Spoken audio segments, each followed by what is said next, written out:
The iron gate at Ashcombe Estate had not been oiled in years. Eleanor Whitfield knew this the moment she pushed it open, and it let out a long, grinding sound that seemed to announce her arrival to everything except the people who were supposed to be watching for her. She stood at the entrance with a leather bag over her shoulder, a folded letter in her coat pocket, and mud already climbing the hem of her boots from the long walk up the lane. The estate stretched out before her in the gray morning light. It was large, once grand, and now wearing the slow, tired look of something that had not been cared for in a long time. The front lawn had been cut, but only just. The hedges along the east wall were uneven, with branches reaching out in all directions like arms trying to escape. Two of the upper floor windows had cracks running across the glass, sealed with what looked like putty and optimism. Eleanor had expected some grandeur.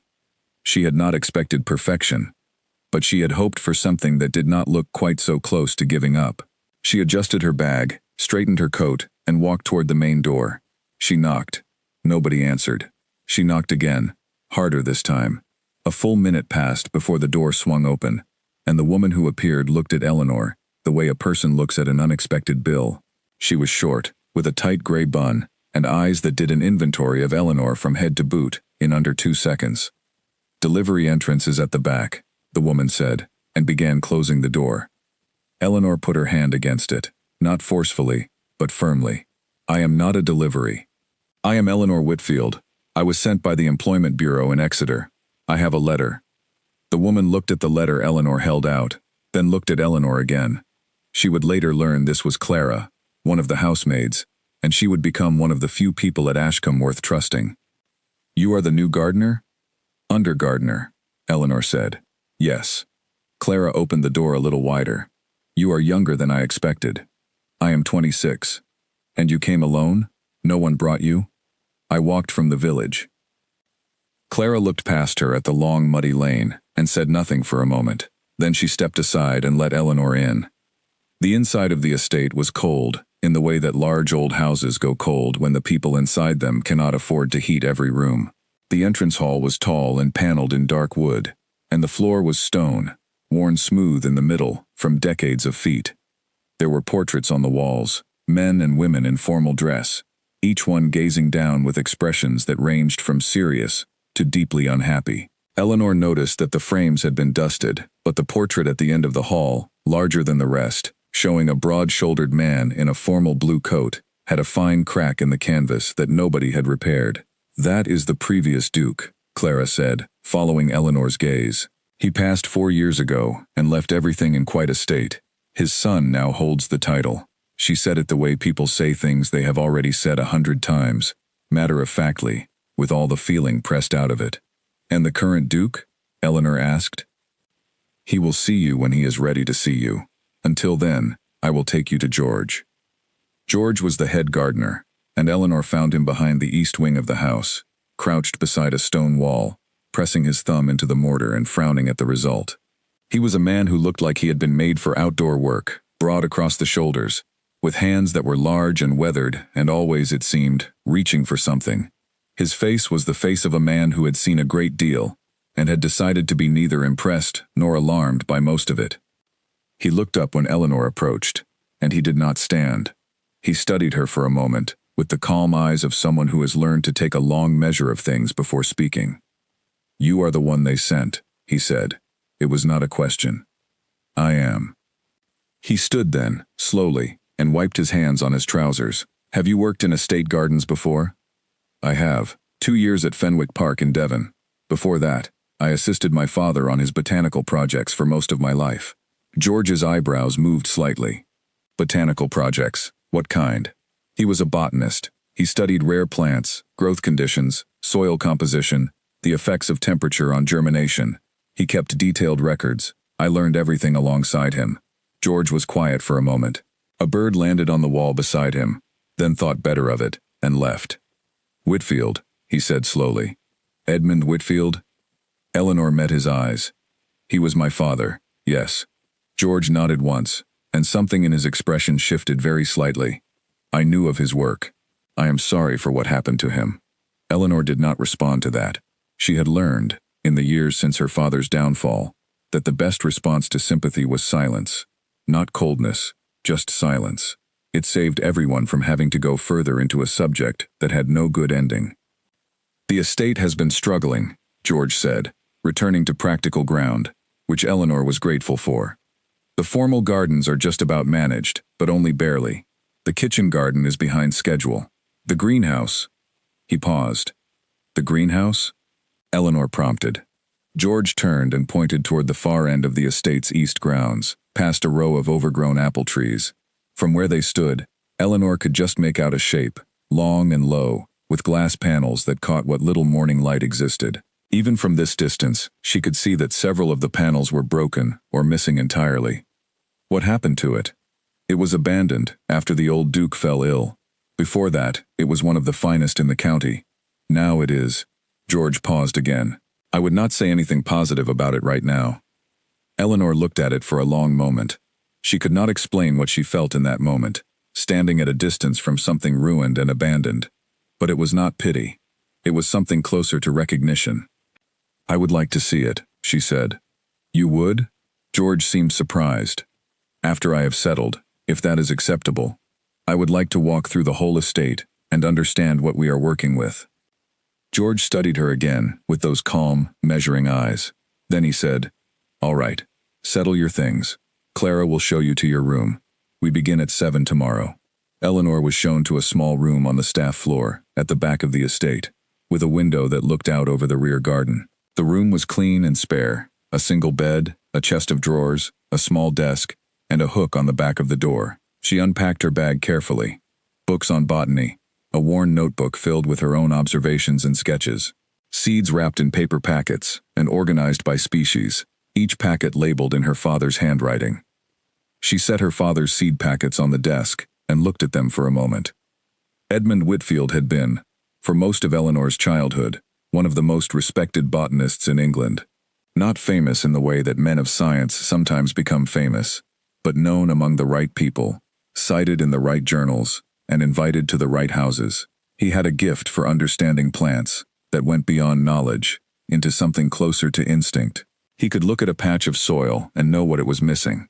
He could coax growth from conditions that looked impossible.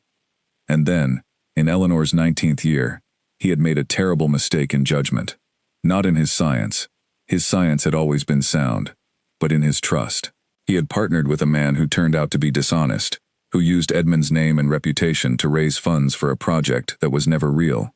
When the fraud was discovered, the man disappeared, and Edmund Whitfield was the one left standing in the wreckage, too honest to lie about what had happened, and too ruined by the association to fully recover. He had spent the last years of his life in a rented cottage in Exeter, still working, still writing in his careful hand, still loving plants with the same devotion as always. But the invitations stopped, the journals no longer came, and the society that had once welcomed him shut its doors, with the particular cruelty of people protecting their own reputations. He had died 2 years ago, quietly, in the spring, surrounded by seedlings he would never see grow to maturity. Eleanor had buried him, settled his small debts, and taken the only inheritance he had left, his knowledge, his notebooks, and a collection of seed packets that represented years of patient work. She had tried, for a time, to continue his research on her own, but she had no name, no connections, and no money. And the world, she had quickly learned, was not particularly interested in giving chances to young women whose fathers had fallen from grace. So she had found work. First in Devon, at Fenwick Park, where the estate manager had asked no questions and cared only that she could do the job. She could, and she did it well. But Devon was not enough. She needed more space, more resources, and more room to do something that mattered. When she had seen the advertisement for a position at Ashcombe Estate, she had felt that same pull she felt looking at the greenhouse from a distance. Something broken and worth fixing. She had applied, been accepted, not enthusiastically she suspected, but by necessity, and here she was. The dinner bell rang downstairs. She put away her father's seed packets, straightened her dress, and went down. She ate in the staff kitchen with Clara, George, a footman named Edward who said almost nothing throughout the meal, and the estate's cook, a sturdy woman named Margaret who seemed to have opinions about everything, and stated all of them. The household is short-staffed, Margaret announced, as she often did. Eleanor would learn. We are doing the work of twice our number, and being paid for half of it. And now there is talk. She lowered her voice to the pitch people use when they want to be heard, but do not want to be responsible for what they are saying. Talk of having to let more people go. That is just talk, George said calmly. It is not just talk, Arthur told me himself. Arthur, Eleanor would learn, was the estate steward, a thin, anxious man who managed the finances and appeared to be in a permanent state of quiet alarm. He said the Duke has had 3 meetings with the bank in the past month. Nobody spoke for a moment. The sound of cutlery against plates filled the kitchen. Eleanor looked up. Is the estate in serious trouble? The question landed on the table like something unexpected. Everyone looked at her. She was new, and it was not, apparently, the kind of question new people asked on their first evening. George answered. It is managing, he said, which was not an answer, but was enough to close the conversation. Eleanor went back to her food and said nothing more. But she filed the information away carefully. An estate in financial trouble meant an estate where things were allowed to fall apart, where no one had the time or the money to maintain what needed maintaining, where a greenhouse could sit broken and abandoned for years because no one had the energy to care about it. She thought about the greenhouse as she ate. The angle of it, the way what little light there was had caught what remained of its glass. The size of it, even in ruin, suggested it had been built to produce in quantity. A proper working greenhouse, not just an ornamental one. She thought about what her father had always said, that the most powerful thing in the world was soil that had been rested, that plants taken from a ground that had lain fallow for years grew stronger than anything you could force from worked earth. The greenhouse had been left alone for nearly a decade. The soil inside it had been resting. She pressed her lips together and reached for her water glass. She would ask to see it tomorrow. The next morning came gray and cold, with a wind that had no interest in being gentle. Eleanor dressed at 6, was in the east garden by 10 minutes to 7, and found George already there, standing with his hands behind his back and looking at the sky the way gardeners do, reading weather like a language. He showed her the formal gardens first, the box hedges, the rose beds, the long walk bordered by lavender that was still bare at this time of year. Then the kitchen garden, which was behind in planting and slightly chaotic in organization, but not beyond recovery. Then the orchard, which was in better shape than anything else, and clearly George's pride. The trees old and well established, their bare branches making intricate patterns against the sky. And then, at last, they reached the greenhouse. It stood at the far eastern edge of the estate grounds, partly shielded from view by the overgrown apple trees. Up close, it was larger than Eleanor had realized, perhaps 40 feet long and 20 wide, with a curved glass roof that had once been beautiful and was now a patchwork of broken panels and iron frames gone orange with rust. The wooden floor inside was warped and split. The workbenches along the walls were still standing but loose and unstable. Most of the original planting beds had been taken over by weeds that had found their way in through the broken glass and had spent years making themselves comfortable. But the bones were good. Eleanor could see that immediately. The iron framework was still fundamentally sound. The foundations were solid. The heating pipes that ran along the base of the walls were clogged and cold, but they were intact. She stood in the middle of it, turning slowly, taking it all in. The winter light came through the broken sections, in long slanted columns, full of dust. The smell was earth and old wood, and something underneath that was more alive than the ruins suggested. The smell of soil that had been waiting. It has been this way for 9 years, George said from behind her. He had followed her in, and was watching her with that careful look of his. The old Duke fell ill, and it was the first thing to go. No money to maintain it, and no one with the time to try. What did it produce before? Eleanor asked. Everything. Orchids, citrus, exotic fruits, early season vegetables for the house. The old Duchess had a passion for it. She died the year before it was abandoned. After that, he did not finish the sentence. Eleanor crouched down and pressed her hand into the soil of the nearest planting bed. It was dark and dense, cool and slightly damp. She pinched a little between her fingers and rubbed it.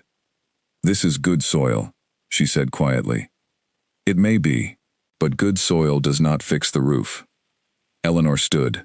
She walked the full length of the greenhouse, running her hand along the iron frame, testing the work tables, examining the heating pipes at the base. At the far end, the back wall had a row of deep shelving that was dusty but unbroken. Overhead, 3 glass panels were fully intact, and the light coming through them was clear and strong, falling directly onto the best section of planting bed. She stood under those 3 panels for a long moment. Then she walked back to where George stood and said, "I want to start working on this." George looked at her steadily. "That is not in your duties." "I know. And the Duke has made no arrangement for its restoration."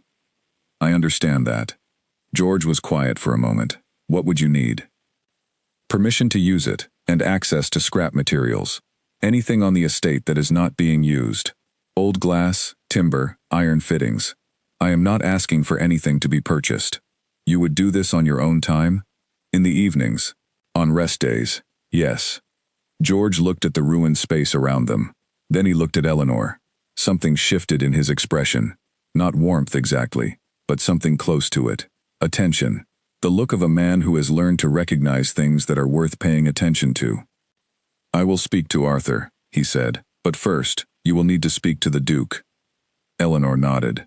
She had known it would come to this. The Duke of Ashcombe, Sebastian Ashcombe, received Eleanor in his study that afternoon. The room was large and book-lined and cold, and Sebastian himself was standing at the window when she entered, looking out at the grounds with his hands clasped behind his back. He did not turn immediately when the door opened. He was younger than Eleanor had expected. Perhaps 30, or a little older. Tall, with dark hair that needed cutting, and the kind of face that might have been pleasant if it were not currently wearing the expression of a man who had not slept well in several months. His clothes were good, but not new. There was ink on the side of his right hand. He turned eventually. "Miss Whitfield," he said. His voice was level and uninterested. "Your Grace," Eleanor said. "Thank you for seeing me. George tells me you want access to the old greenhouse." "I do. I believe it can be." "You understand," Sebastian said, cutting across her gently but without apology, "that I have approximately 40 things requiring my attention today, and the greenhouse is not among them." Eleanor kept her expression steady. "I understand, Your Grace. I am not asking for your time or your money, only permission to use the space." Sebastian studied her for a moment. There was nothing unkind in his eyes, but there was very little warmth either. He looked like a man who had learned to evaluate everything quickly and dismiss what he could not afford to spend energy on. "You may use it," he said. "Do whatever amuses you. Just do not pull resources from the working gardens." It was not a blessing. It was barely even a dismissal. It was the kind of permission you give to a child who asks to play in the backfield, careless, half-absent, and given because it costs nothing. Eleanor thanked him and turned to leave. "Miss Whitfield." She turned back. Sebastian's eyes were still on her, and for a moment they held something that was not quite amusement and not quite curiosity, but was somewhere between the two. "The greenhouse roof has been broken for 9 years. I hope you are not expecting a quick result." "I am not expecting anything quickly, Your Grace," Eleanor said, "but I am expecting a result." She left. Standing in the corridor outside, with the door closed behind her and the cold air of the hallway around her, Eleanor felt the kind of clarity she had not felt in a long time. Her heart was steady. Her mind was already arranging timelines and priorities and lists of what needed to be done first. She had been given nothing: a broken building, grudging permission, and a dismissive half-smile. She had had less to work with before. She thought of her father, of his hands in the soil, of the way he used to say that the most extraordinary things in the world began as nothing more than a seed and the right conditions. She walked back toward the east wing, already planning. The morning Eleanor chose to begin, she rose before dawn, not because she had planned it that way, but because sleep had not come easily, and by 5 in the morning she had given up pretending it would. She dressed quietly in the dark, put on her heaviest coat, and made her way through the sleeping house and out into the cold. The estate grounds were different at this hour. The shapes of things, hedges, walls, the long lines of bare tree branches, emerged slowly from the dark as the sky moved from black to deep blue, to a gray that was almost silver. There were no birds yet, and her footsteps on the frost-hardened path were the only sound. She reached the greenhouse before full light. Inside, she lit the small lantern she had brought and set it on one of the old work tables. The flame was steady in the still air, and the shadows it threw made the ruined space look, for a moment, almost grand. The iron frames arched above her, the long planting beds stretched away on either side, the broken glass overhead letting in the very first cold breath of the coming dawn. She set her notebook on the table, opened it to a clean page, and began to move through the space systematically. She measured first. Length, width, the height of the central arch. She counted the broken panels, 37 glass panes missing or shattered in varying sizes. She noted the sections of iron framing that had shifted and would need resetting before new glass could be fitted. She tested each of the work tables, pressing down with both hands, feeling for weak joints. 4 of the 8 tables were still sound. The other 4 were beyond saving and would need to be dismantled and rebuilt. She pressed her hand along the heating pipes that ran along the base of both long walls. Cast iron, cold and clogged with years of disuse, but solid. If they could be cleared and reconnected to the estate's boiler system, they could provide exactly the kind of steady low heat that sensitive plants required. She made a note. The planting beds were deep, she discovered, deeper than standard. Whoever had designed this greenhouse had not been working to a basic pattern. The beds were built to hold real volume of soil, enough for root systems that needed depth. By the time the sun had fully risen and light was coming through the intact sections of glass roof in sharp white columns, Eleanor had filled 6 pages of her notebook. She had a clear picture of what the greenhouse was and what it could be. Not a hobby project, not a quaint little restoration. A working production greenhouse, capable of yielding a variety of produce and botanical specimens that had commercial value, if managed correctly. She sat down on one of the sound work tables and looked at what she had written. The size of the task was not small. She had no money of her own beyond her wages, which were modest. She had no tools except what the estate provided for the general garden work. She had no glass, no timber, no fittings. But she had something that her father had always told her was worth more than money. She had knowledge. She knew exactly what this space needed, in what order, and why. She knew which repairs were structural and non-negotiable, and which could be improvised. She knew which plants would suit the soil as it currently stood, and which would need amendments. She knew how to maximize the existing light before a single new pane was fitted, simply by positioning correctly. And she had time. Not a great deal of it, but enough. Her duties in the main gardens were demanding, but not endless. George ran an organized schedule that gave her clear hours each day. If she used her evenings and her rest days, and worked without wasting a moment, she could make real progress. She turned to a fresh page, and began to write a plan. Not a wish. A plan. Specific. Ordered. Practical. With each step building on the last. She was still writing, when she heard the door, at the far end of the greenhouse, scrape open. She looked up.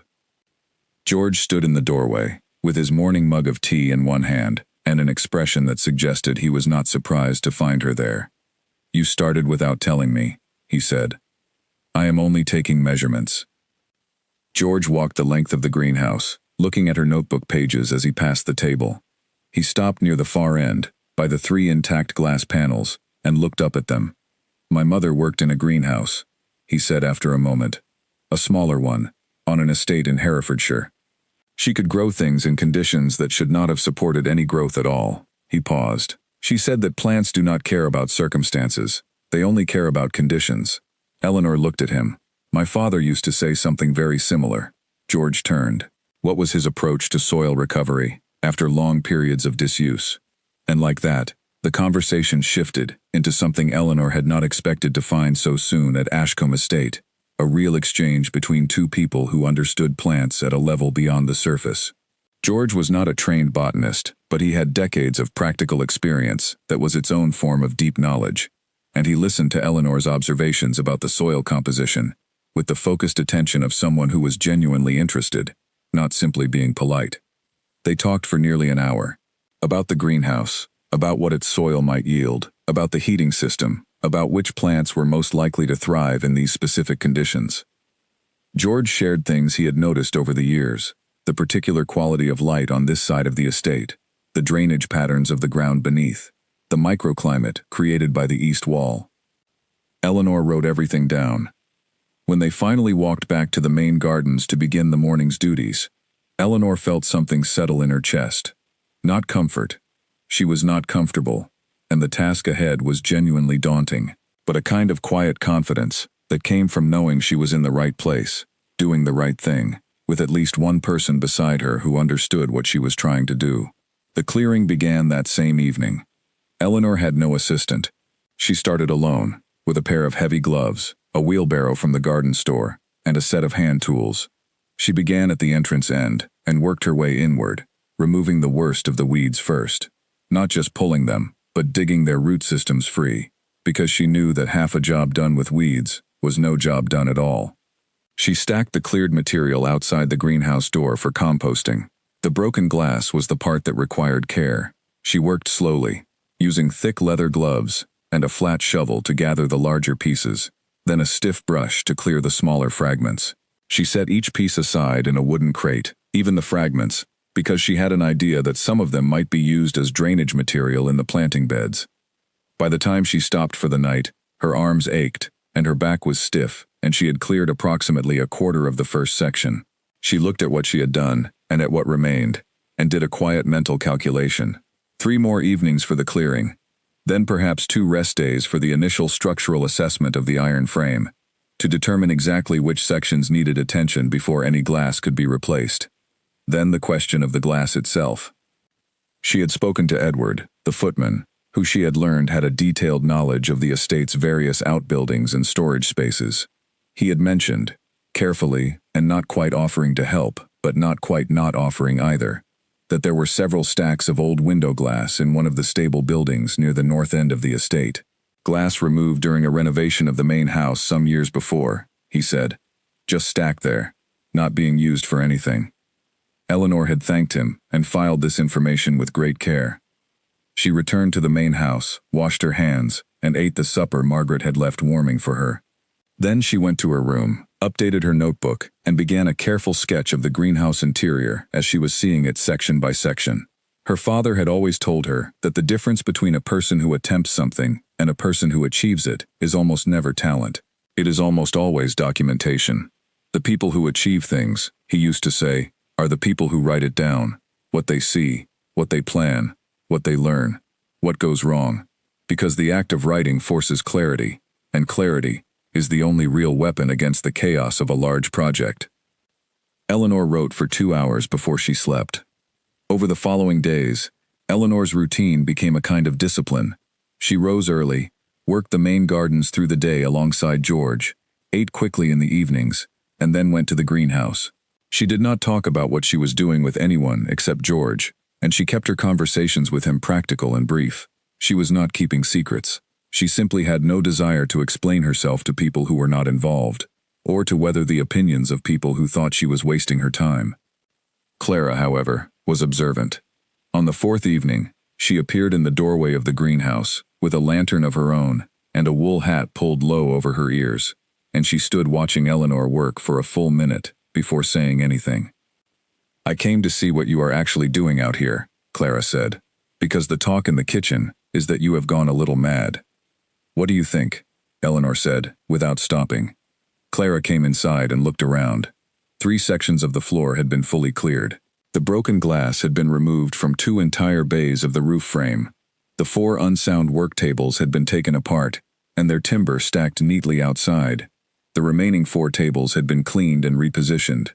The planting beds in the first section had been turned, and the soil aerated. Clara was quiet for a long moment. "I do not think you are mad," she said at last.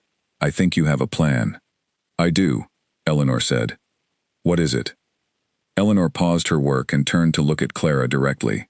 She had learned, in the past few days, that Clara was sharp and quick, and not given to sharing what she knew, unless she had decided it was worth sharing. She was also, Eleanor suspected, completely trustworthy. "I want to restore this greenhouse to full production, and then I want to use what it produces to help solve this estate's financial problem." Clara stared at her. "You have been here for 8 days. Yes, and you have decided to solve the Duke's financial problem. I have decided to try." Clara looked at her for another long moment. Then she said, "All right, what can I do?" Eleanor looked at her. "Can you sew canvas?" "I can. There are gaps in the north wall, where the glass is missing, and the frame is damaged. Until I can replace the glass, I need something to block the cold air. Canvas panels, fitted into the frame openings, would hold the temperature inside long enough for early planting." Clara nodded slowly. "How many?" 9 panels. Different sizes. I have the measurements. I will have them done by Sunday." And she did. By Sunday afternoon, 9 canvas panels had been fitted into the north wall gaps, each one cut precisely to size and secured with small iron pins that Eleanor had salvaged from the dismantled work tables. The change in temperature inside the greenhouse was immediately noticeable. Not warm, but still. The sharp draft from the north was gone. Eleanor stood in the center of the space and breathed the still air and felt the satisfaction of a first real result. George came by that same afternoon, as he sometimes did in his quiet way, and stood in the doorway looking at the canvas panels. "That is a good solution," he said. "It is temporary," Eleanor said, "but it gives me time to manage the glass replacement properly, rather than rushing it." George nodded. "I spoke to Arthur yesterday." Eleanor looked at him. "About the glass in the north stable. He has agreed that it can be used. It is doing nothing where it is, and the Duke has not been asked about it yet." Eleanor felt something sharp and useful move through her. "How much is there?" "Edward says enough to replace perhaps half the missing panes, if the sizes can be matched. I will go and look at it tomorrow morning."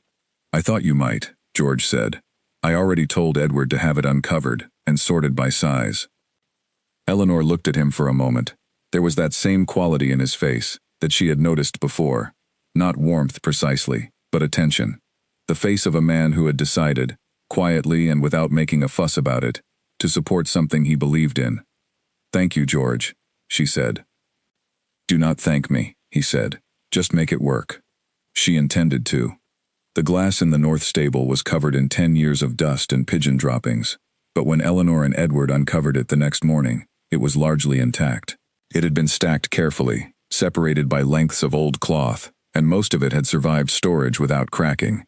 The sizes were mixed, but more than half the panes were close enough to the greenhouse frame openings to be fitted with only minor adjustment. Eleanor spent her next 3 rest days on the roof. She had found, in the stable, a set of glazier's tools that had belonged to the estate's previous maintenance staff, a glass cutter, a scoring knife, several sizes of putty knife, and 2 tins of old glazing compound that were still usable. She worked methodically along the roof, from the south end toward the north, removing the remnants of broken panes, reseating the iron glazing bars where they had shifted, and fitting new glass piece by piece. The work was slow and required patience.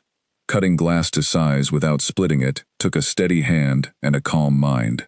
Eleanor had both, though the wind on the roof tested her resolve on the second day, gusting in from the east and making every careful movement twice as difficult.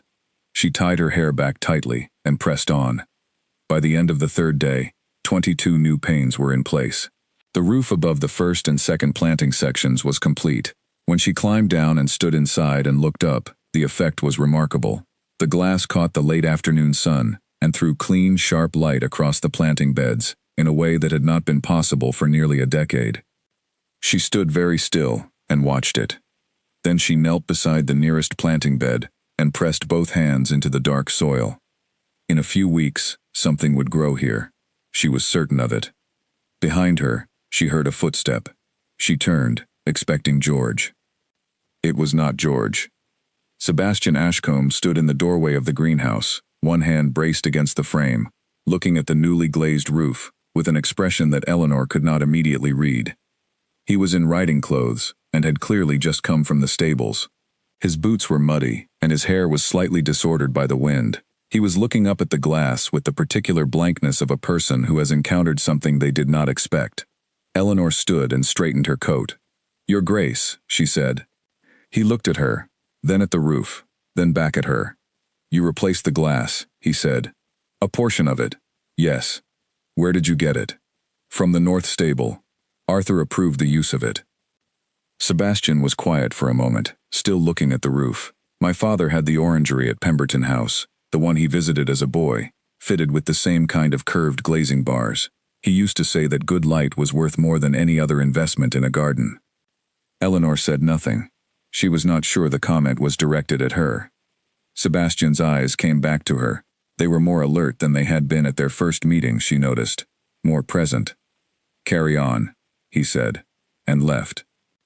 Eleanor watched the empty doorway for a moment. Then she turned back to the planting bed, knelt down, and reached for her notebook. She had seeds to plan for. The creditors' letters had been arriving since October, and by February they had stopped being polite. Arthur, the estate's steward, had taken to carrying them in his jacket pocket, folded and refolded, the papers softening at the creases, rather than leaving them on Sebastian's desk, where they had a tendency to multiply in the way of all unwelcome correspondence, and produce in him an expression that Arthur found increasingly difficult to witness. Arthur was a precise, conscientious man who had worked at Ashcombe for 11 years, and he had never, in all that time, felt as helpless as he had in the past 8 months. The letter that arrived on a Tuesday in February was not the first, but it was the one that made Arthur sit down in the middle of the hallway, which was not the kind of thing Arthur ever did. He had been carrying the morning correspondence from the front entrance to Sebastian's study when he opened the envelope from Harwick & Sons, the estate's primary creditor, and read what was inside. The letter was polite in the way that threatening things are sometimes polite. Careful word choices, formal address, even a courteous closing. But its meaning was entirely clear. Harwick & Sons required a significant payment within 60 days, or they would begin proceedings to recover the debt against the estate's assets. Assets, in this case, meant land. Arthur sat on the stone bench in the hallway for 2 full minutes, holding the letter and staring at the opposite wall. Then he stood, put the letter at the bottom of the pile, went to Sebastian's study, knocked, and entered. Sebastian was at his desk. He looked up from a ledger with the expression of a man who had already been dealing with numbers that did not add up, and had not yet found a reason to hope they would. "Post," Arthur said, and set the pile on the desk. Sebastian went through it efficiently, as he always did. Several trade invoices, a letter from a cousin in Scotland, a notice from the parish, and then, at the bottom, the letter from Harwick & Sons. Sebastian read it once, then again, more slowly. His expression did not change. He set the letter down, placed both hands flat on the desk, and looked at the wall to his left for a moment. 60 days, he said. "Yes, Your Grace." "And if we cannot meet the payment?" "They will seek the eastern farmland first. That is the highest value asset they can most readily claim." The eastern farmland was leased to 3 tenant farmers. It was also, Arthur knew, the land Sebastian's grandmother had personally negotiated into the estate's holdings, and which Sebastian regarded with a kind of quiet, unspoken feeling that was never discussed, but was always present when that piece of land came up. Sebastian said nothing for a moment. "Thank you, Arthur," he said at last. Arthur understood this to mean he was being dismissed. He took his leave and went back to his own small office down the corridor, where he sat at his desk and felt the weight of 11 years' loyalty to a house that was slowly running out of time.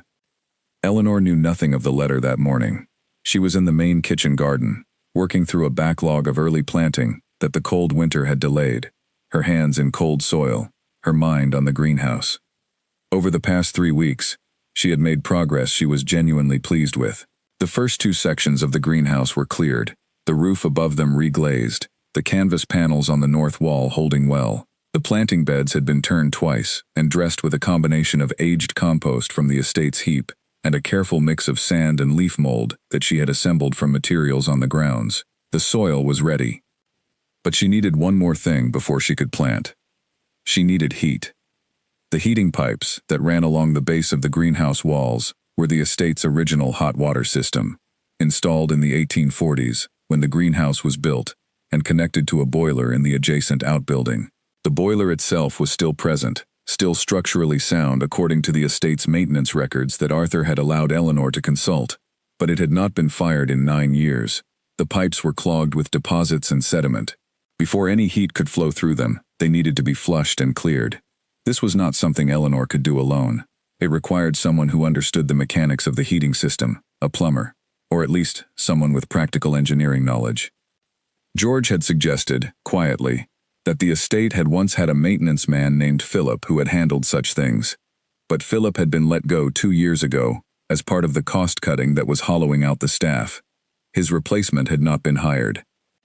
Eleanor had spent 2 evenings reading through the maintenance records herself, tracing the pipe layout on her own sketched maps of the greenhouse, and trying to understand exactly what the clearing process would require. She was not an engineer, but she was methodical, and not afraid of systems she did not yet understand. She believed she could do it, if she had the right tools, and half a day without interruption. She needed permission to access the boiler outbuilding, and to use tools from the maintenance store, which meant she needed to speak to Sebastian again. The thought did not make her nervous exactly, but it made her careful.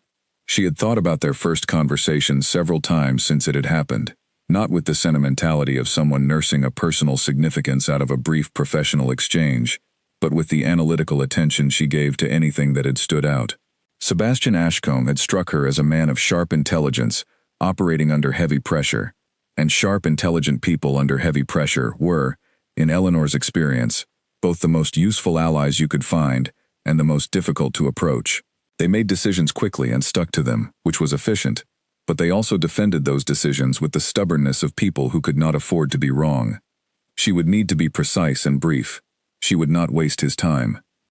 She asked Clara that evening whether the Duke had any times when he was less burdened, not free, because it was clear Sebastian was never free, but less occupied. Clara thought about it. He walks the south grounds after breakfast on most mornings when the weather allows it. He does not like to be interrupted, but he is usually less pressed at that hour, before the day's correspondence reaches him. "Thank you," Eleanor said. The next morning was clear and cold, with a frost that had turned the grass silver and the sky a clean, pale blue. Eleanor finished her early tasks quickly and made her way to the south grounds, at precisely the time Clara had suggested.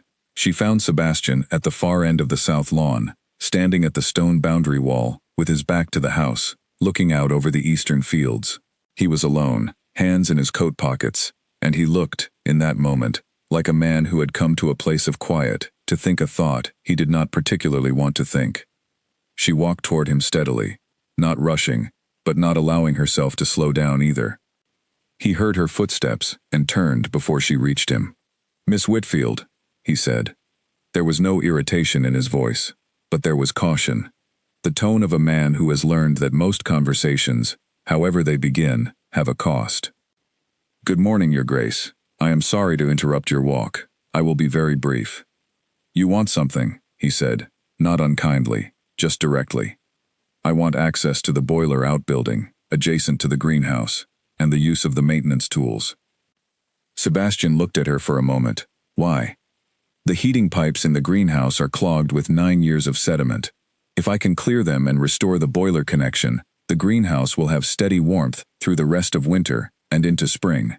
That means I can begin planting within the week, rather than waiting until April." "Planting what?" Sebastian asked. The question surprised her, slightly. Not because it was unreasonable, but because she had not expected him to follow the thread. "Orchids," she said. "And citrus, early Meyer lemons, blood oranges, a kumquat variety that does well in greenhouse conditions, and some exotic soft fruits, passion fruit, guava. The soil in the beds is exceptionally well rested and nutrient-dense. It will support plants that would not grow well in ordinary conditions." Sebastian was looking at her with an expression she could not quite identify. "And what do you intend to do with orchids and exotic fruit?" This was the question Eleanor had been thinking about since the morning she had first pressed her hand into the greenhouse soil and understood what it could produce.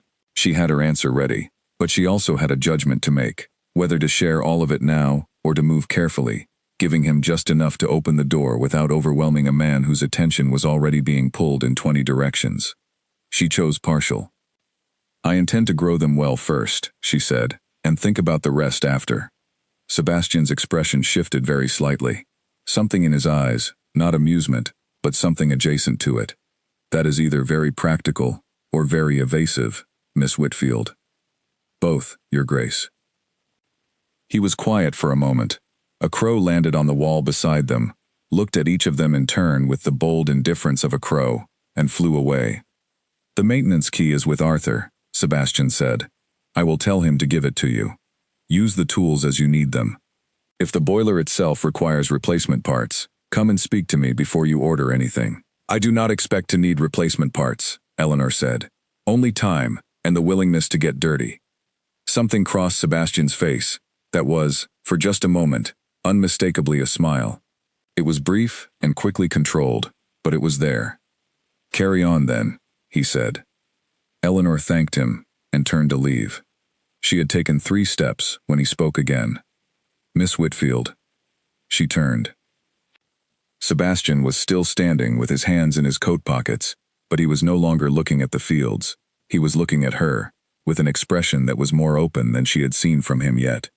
My father built that greenhouse for my mother, he said. Not because she asked for it, because he noticed what she loved and decided to give it to her properly. He said nothing more. He turned back to the fields. Eleanor held the moment for exactly as long as it lasted, and then walked back toward the house. She collected the maintenance key from Arthur, who gave it to her, with the look of a man who had learned to stop being surprised by things that did not fit the established order of the house, and went directly to the boiler outbuilding. The outbuilding was small and dim and smelled of iron and old fuel. The boiler itself was a large cast-iron unit, solidly built in the style of the previous century, with a firebox at the base and a network of pipes rising from its crown and disappearing through the wall toward the greenhouse. Eleanor had brought her notebook, a lantern, a set of pipe wrenches from the maintenance store, and a determination that was, she had to admit, partly practical and partly personal. She spent the first hour simply mapping the system. She traced every pipe, noted every junction, identified the valves in their current positions. She found the clean-out access points, small removable caps designed to allow the pipes to be flushed, and worked out the correct sequence for opening them. The clearing process took the rest of the day. She worked methodically, opening the clean-out points in sequence, flushing each section of pipe with water carried in buckets from the tap in the outbuilding, and watching with grim satisfaction as years of dark sediment and scale came out with the water. The work was messy and tiring, and deeply unglamorous, and Eleanor found herself oddly glad doing it. By late afternoon, the pipes ran clear. She reconnected the system, checked every joint she had disturbed for any sign of leakage, and then faced the boiler itself. The firebox was clean enough. She had swept it out while waiting between flushes. The flue was clear, which she tested by holding her lantern near the base and watching the flame lean. The fuel store contained a supply of coal that had been left from years before, and she calculated there was enough to fire the system for several weeks. She built a small, careful fire in the firebox, just large enough to test the system without stressing it. She waited. 20 minutes later, the pipes in the greenhouse were warm for the first time in 9 years. Eleanor stood in the greenhouse with her hand on the nearest pipe and felt the heat coming through the iron, and she allowed herself, just for that moment, to feel the full weight of what she had done. Not pride exactly. Pride was too simple a word for it. Something older and more fundamental. The feeling of having brought a dead thing back to life. She stayed in the greenhouse until it was fully dark, and the temperature inside had risen to something a living plant could be glad of. Then she went back to the house, ate the supper Margaret had saved her without comment, washed the coal dust from her hands and face, and sat at her desk for an hour, writing in her notebook. Tomorrow, she would begin to plant. But first, she wrote down everything she had done today, in careful order, with notes on what had worked and what she would do differently. Because she had a feeling, not a vague one but a clear, specific one, that this greenhouse was going to become something that other people would want to learn from. And when that time came, the record would matter. The seeds Eleanor chose to plant first were not chosen arbitrarily. She had been thinking about this for weeks, lying in bed at night running through varieties, conditions, timelines, potential yields, and when she finally stood in the warmed greenhouse with her notebook open and her father's seed packets before her, each choice had already been made and remade several times in her mind. She started with the orchids. Specifically, she planted 3 varieties of Cymbidium, which were among the most commercially sought-after orchids in England, robust enough to handle the variable conditions of a newly restored greenhouse, and capable of producing long-lasting blooms in remarkable quantities when given the right soil and steady warmth. Her father had worked extensively with Cymbidiums, and Eleanor had inherited not just his seed stock, but his detailed notes on the exact conditions they preferred. The the precise temperature range, the watering schedule, the particular balance of shade and direct light that produced the most vigorous growth. She planted them in the deep beds of the first section, at spacings that she had calculated to allow for the full spread of their root systems. She worked with her hands. The way her father had always insisted was the only honest way to plant anything. No tools for this part, just fingers in soil, feeling for the right depth, the right resistance. Then she moved to the citrus. The young lemon trees she had sourced from an unexpected place. A kitchen garden catalog she had found in the estate library, tucked inside a horticulture manual from the 1880s. The catalog was decades out of date, but the supplier listed in it, a nursery in Cornwall, was still operating. She had discovered this after writing a letter and receiving a reply that came back surprisingly quickly and was full of enthusiasm. The nursery's owner, a man named Oliver, wrote that he had several young Meyer lemon trees in excellent health and would send them at the standard rate if she could arrange transport from the post office in the village. Eleanor had arranged it herself, walking to the village on her day off to collect the carefully packaged trees and carrying them back on her own. 2 trips, 4 trees each, a journey of nearly 2 miles each way, over a lane that was partly mud in this season. George had found her on her second trip, coming from the opposite direction, and had looked at her carrying 2 crated lemon trees on a mud-slicked lane, with an expression that said nothing but communicated a great deal, and he had taken the crates without comment and carried them the rest of the way. The blood orange trees she had sourced similarly, through a second nursery recommended in Oliver's reply. The passion fruit and guava she was growing from seed, which would take longer, but which she had planned for. She had given them a 6-week head start in the warmest section of the greenhouse, in a cluster of small clay pots, arranged directly beneath the best-lit panel of the roof. By the end of the first week of planting, the greenhouse held more living material than it had seen in nearly a decade. Eleanor came in each morning before her main duties, and each evening after, checking temperatures, adjusting the boiler fire, turning the soil around the newly planted trees, monitoring the orchid beds for the first signs of root establishment. She kept meticulous notes. She watched everything. And things grew. The cymbidiums were the first to show visible progress, a slight firming of the stems within the first week, which to anyone who did not know orchids would have looked like nothing at all, but which Eleanor recognized as exactly the right sign. The root systems were finding purchase in the rich soil. The plants were settling. The lemon trees put out their first new leaves in the 3rd week, bright yellow-green, small and slightly waxy, curling upward at the edges in the particular way of young citrus growth. Eleanor noticed them on a Tuesday morning and stood looking at them for a long time. George came to the greenhouse that same afternoon, as he had taken to doing with some regularity. He stood beside Eleanor and looked at the young leaves. "Your father would have said something about this," he said. "He would have said that the first new leaf is the promise, and everything after is the keeping of it." George was quiet for a moment. He was right. Clara was the 3rd person to understand what was happening in the greenhouse, and she was also the first to say it out loud, in a way that startled Eleanor with its directness. "This is going to be something real," Clara said one afternoon, walking the length of the greenhouse and looking at the orchid beds, the young citrus trees, the climbing passion fruit tendrils beginning to reach toward the wire supports Eleanor had strung along the south wall. "This is not a hobby. This is a proper growing operation." "That is what I intend it to be," Eleanor said. Clara turned to look at her. "Have you told the Duke?" "He knows I am using the space." "He does not know what you are growing in it, or what you plan to do with what it produces." Eleanor paused in her work. "Not in full, no. You should tell him," Clara said, "or someone else will, and they will not frame it the way you would."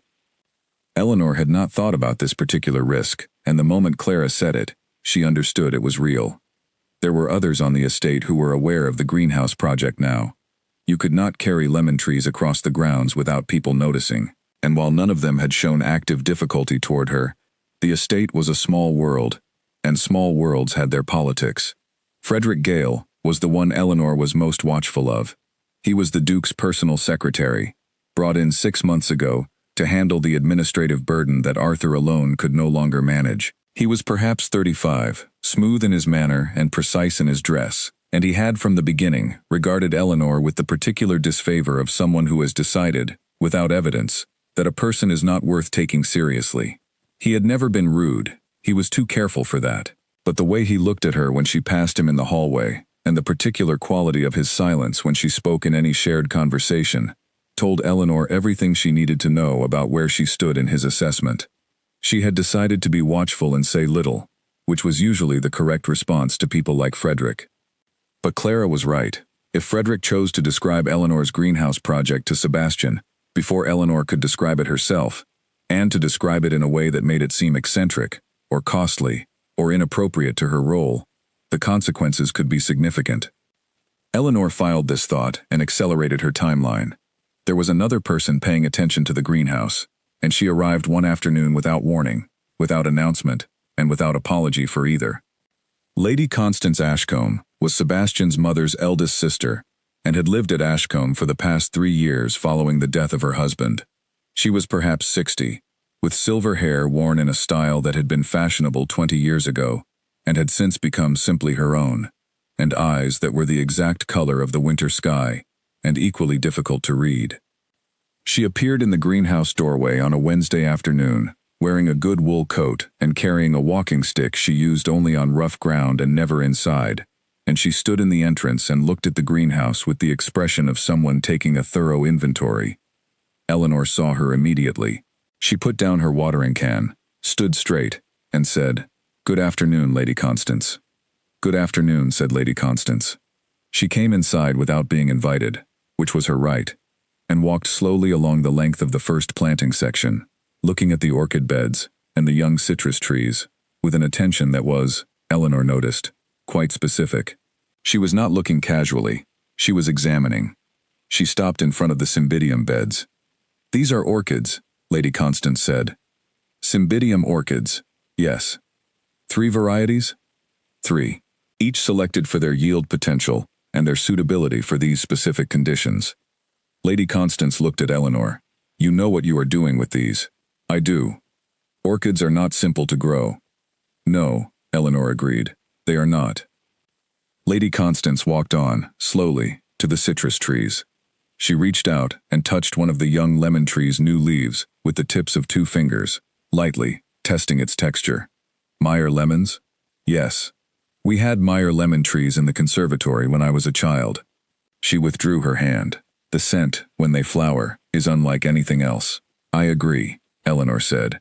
Lady Constance finished her circuit of the greenhouse and came back to where Eleanor stood, and she regarded Eleanor with those winter-colored eyes for a long, level moment. "My nephew does not know what he has in here," she said. "He knows I am growing plants," Eleanor said carefully. "He does not know this is a commercial enterprise in the making." It was not a question. Eleanor chose not to answer directly. "I have plans that I intend to present properly when the right time comes." "The right time," Lady Constance said, "is generally before someone else decides the time for you." She adjusted her walking stick. "I suggest you present your plans sooner rather than later, Miss Whitfield. Sebastian is under considerable pressure at the moment, and he needs useful information, not more things to worry about later because no one told him early enough." She walked to the door, then paused. "The soil in these beds is exceptional," she said, without turning. "I noticed it when I came in." "What did you do to it?" "I turned it twice, aerated it, and added compost and a sandleaf mold combination. The original soil had been resting for 9 years. It needed very little adjustment." Lady Constance nodded once, as though confirming something she had already suspected. "Good afternoon, Miss Whitfield." She left. Eleanor stood in the quiet of the greenhouse for a moment, listening to the sound of the boiler ticking warmly in the adjacent outbuilding, and the faint rustle of passion fruit tendrils moving against the wire supports. Then she went to the desk in the corner of the greenhouse, a small portable one she had set up for her notebook work, and opened her notebook to the page where she had been drafting, in careful stages, her plans for the greenhouse's commercial future. She had been taking her time with it, refining the numbers, thinking through every objection. But Lady Constance was right, and Eleanor knew it. It was time to put the plan in front of people who could do something with it.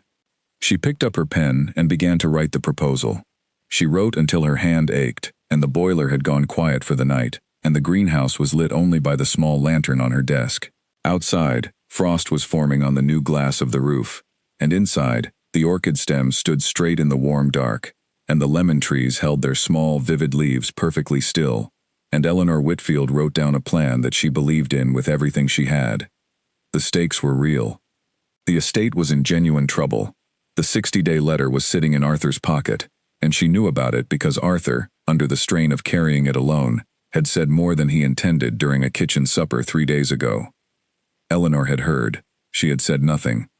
And she had gone back to her desk that night and worked on the proposal until past midnight. Because the greenhouse was not a project anymore. It was an answer. And answers needed to be written clearly, presented with courage, and backed by the kind of evidence that left no room for doubt. She had all 3 things. Now she needed the nerve to use them. The proposal took Eleanor 6 evenings to write properly. Not because the ideas were unclear. She had been carrying them in her head for weeks, fully formed. But because the way you write something determines how it is received, and Eleanor understood that this proposal would need to work on 2 levels at once.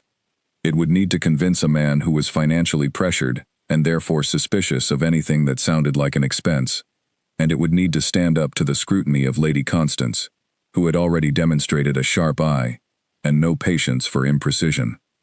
She began with numbers, not projections, not the optimistic kind of numbers that people put into proposals when they want to excite someone, but observations, specific, verifiable facts about current prices in the London flower market, which she had researched through 2 sources, a 3-year-old trade publication she had found in the estate library, and a letter she had written to the florist supply directory listed in it, asking for current pricing on Cymbidium orchids by variety and bloom quality. The response had come back with numbers that made Eleanor's hand stop on the page when she read them. The prices for high-quality Cymbidium blooms in the London market were significantly higher than she had estimated. Florists serving the luxury hotel trade and the private society event market were paying prices per stem that, when applied to the likely yield of the Cymbidium beds she had planted, produced a return that even the most conservative accounting would call substantial. The citrus numbers were less dramatic, but steadier. Meyer lemons and blood oranges, at the right stage of maturity, were in consistent demand among high-end London restaurants and the private household suppliers who served the wealthiest estates. The volumes she could eventually produce would not satisfy industrial demand, but they did not need to. She was not proposing a farm. She was proposing a specialist supplier of exceptional quality products to a high-value market. She wrote all of this down in plain language, with the numbers in clearly organized columns, and all the assumptions stated explicitly, so that anyone reading it could check her working. Then she wrote the costs, what it would take to expand the greenhouse operation from its current state to full capacity, more glass for the remaining unglazed sections, replacement of 2 sections of heating pipe that she had identified as beginning to show weakness, additional planting materials, and the wages of 1 additional worker to help manage the growing operation as it scaled. She did not ask for this last item immediately. She put it in a separate section headed Future Requirements, and was clear that it was not needed yet. The total upfront investment she was asking for was modest, far less than the value of even 1 quarterly orchid yield, if the plants performed as she expected. She wrote this clearly, and without embellishment. George read the proposal first. She gave it to him on a Thursday evening after supper, and he took it away and came back, the next morning, with it folded under his arm, and handed it back to her, without comment, for a long moment. "It is very clear," he said at last. "Is it accurate?" Eleanor asked, because accuracy mattered more than clarity. "The cost figures for the additional materials I cannot verify exactly, but the orchid market prices look right to me. I have a cousin who supplies cut flowers to a hotel in Bath, and the numbers are consistent with what he has told me." Eleanor nodded. "There is one thing missing," George said. She looked at him. "You have not said who will be selling this produce. Who will manage the relationship with the London buyers, take the orders, arrange the transport? You have laid out what the greenhouse will produce and what it will be worth. You have not said who handles the commerce." Eleanor had thought about this. She had not put it in the proposal because it was the part she was least certain of presenting, not because she did not have an answer, but because the answer was herself, and she was aware that a proposal from an undergardener that included the line, "and I will manage the commercial relationships," might provoke exactly the wrong reaction from a man like Sebastian Ashcombe. "I was going to leave that question open," she said. George looked at her steadily. Eleanor, if you leave that question open, someone else will answer it, and they will not answer it the way you would. She thought of Frederick Gale. Put yourself in the proposal, George said, not as the undergardener, as the person who built this and who knows it best, because that is what you are. Eleanor looked at the proposal in her hand. Then she went back to the desk and added one more paragraph. Lady Constance received the proposal the following Monday. Eleanor had gone to her directly, by request. Lady Constance had sent a brief note via Clara asking Eleanor to come to her sitting room at 4 o'clock, which was a precise and slightly formal invitation that Eleanor respected. She arrived on time and accepted the seat she was offered, which was a good chair, near the window, placed to catch the afternoon light. Lady Constance read the proposal in full, without speaking, for a long time. She turned each page with care, and occasionally went back to reread something. Eleanor sat and looked at her hands in her lap, and did not move restlessly. At last, Lady Constance lowered the pages. The numbers are conservative, she said. Deliberately, Eleanor said. I would rather present what I am certain of than optimistic projections that may not hold. Sensible. Lady Constance set the pages on the table beside her. The question of management is handled honestly. I appreciate that you named yourself rather than leaving it vague. George advised me to. George is a wise man. A brief pause. Sebastian will resist the idea of you managing the commercial relationships, not because he thinks you are incapable. Anyone who has watched you restore that greenhouse knows you are extremely capable, but because it does not fit a pattern he is used to. I understand. I will present this to him myself, with your permission. Eleanor looked at her. I thought I would present it to him. You will, Lady Constance said, but I will lay the ground first. There is a way to bring information to Sebastian that allows him to absorb it before he has to respond to it. If you walk in and put a proposal on his desk, his first instinct will be to manage it, to find the flaw, to defer, to be cautious. If I speak to him first, briefly, and mention that something useful has come from the greenhouse, and that he should look at it with genuine attention, his second meeting with the idea goes more smoothly. Eleanor looked at this woman who had just described, in perfect detail, how to work with a proud and pressured man without undermining him, and felt something close to admiration. That is very kind, Lady Constance. It is practical, Lady Constance said, with a slight lift of the eyebrow that was probably the closest she came to a smile. Kindness is pleasant. Practicality gets things done. The conversation with Frederick Gale happened the following evening, entirely by accident. Eleanor had been returning from the greenhouse at dusk, carrying her notebook and a bunch of keys, when she encountered Frederick in the corridor near the back stairs.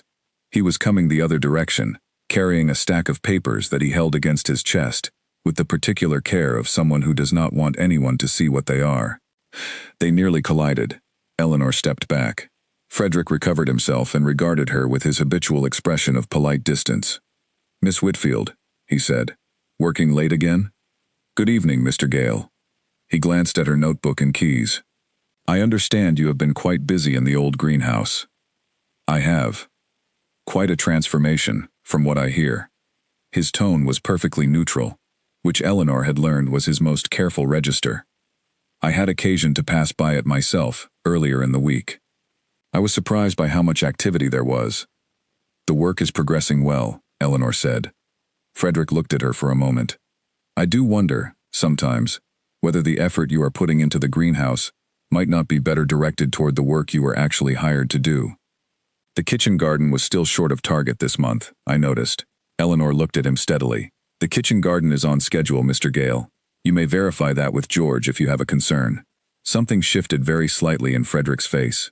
He was not accustomed, Eleanor suspected, to being told to verify things. Of course, he said smoothly. I only mention it as a friendly observation. I appreciate friendly observations, Eleanor said, in exactly the tone that communicated she did not. Good evening, Mr. Gale. She went up the stairs without hurrying.